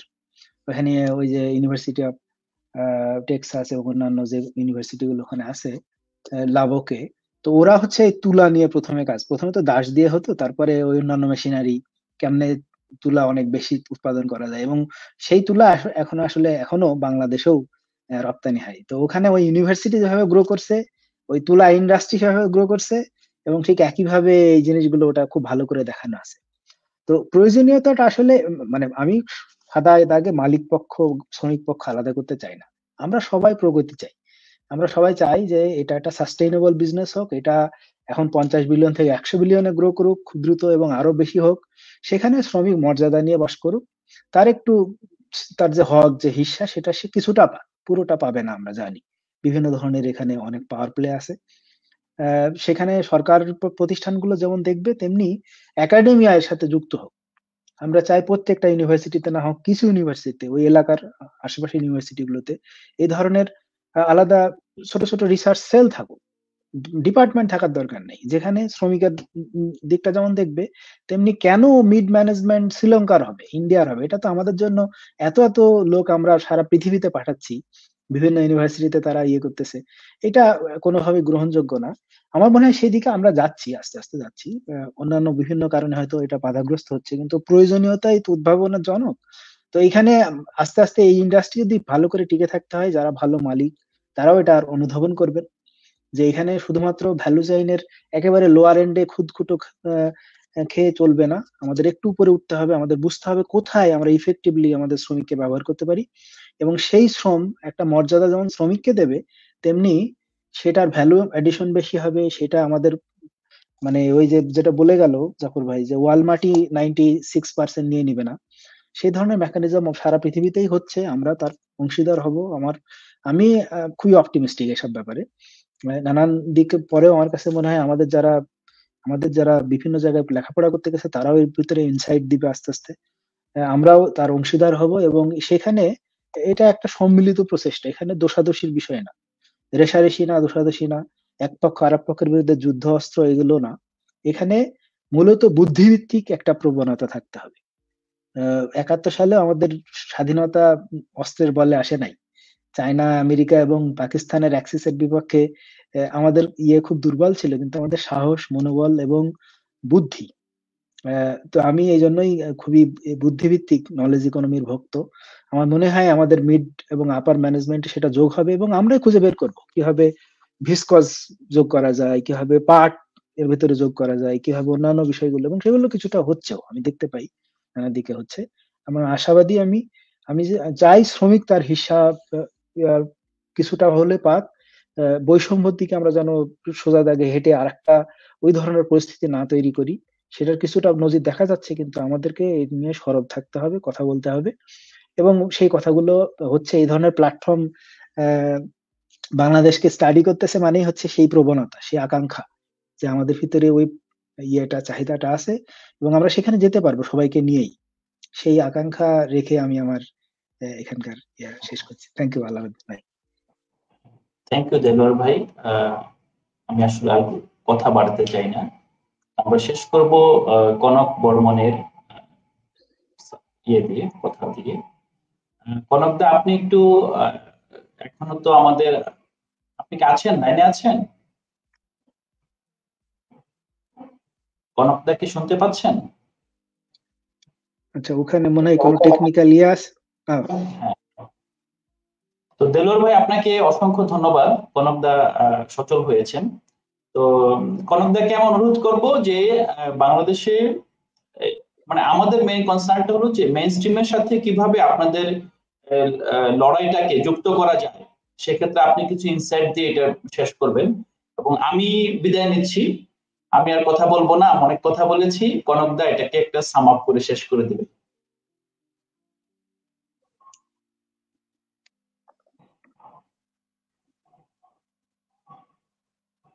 শুনতে পাচ্ছেন? কনক দা বোধহয়। দাদা একটু আনমিউট করবেন।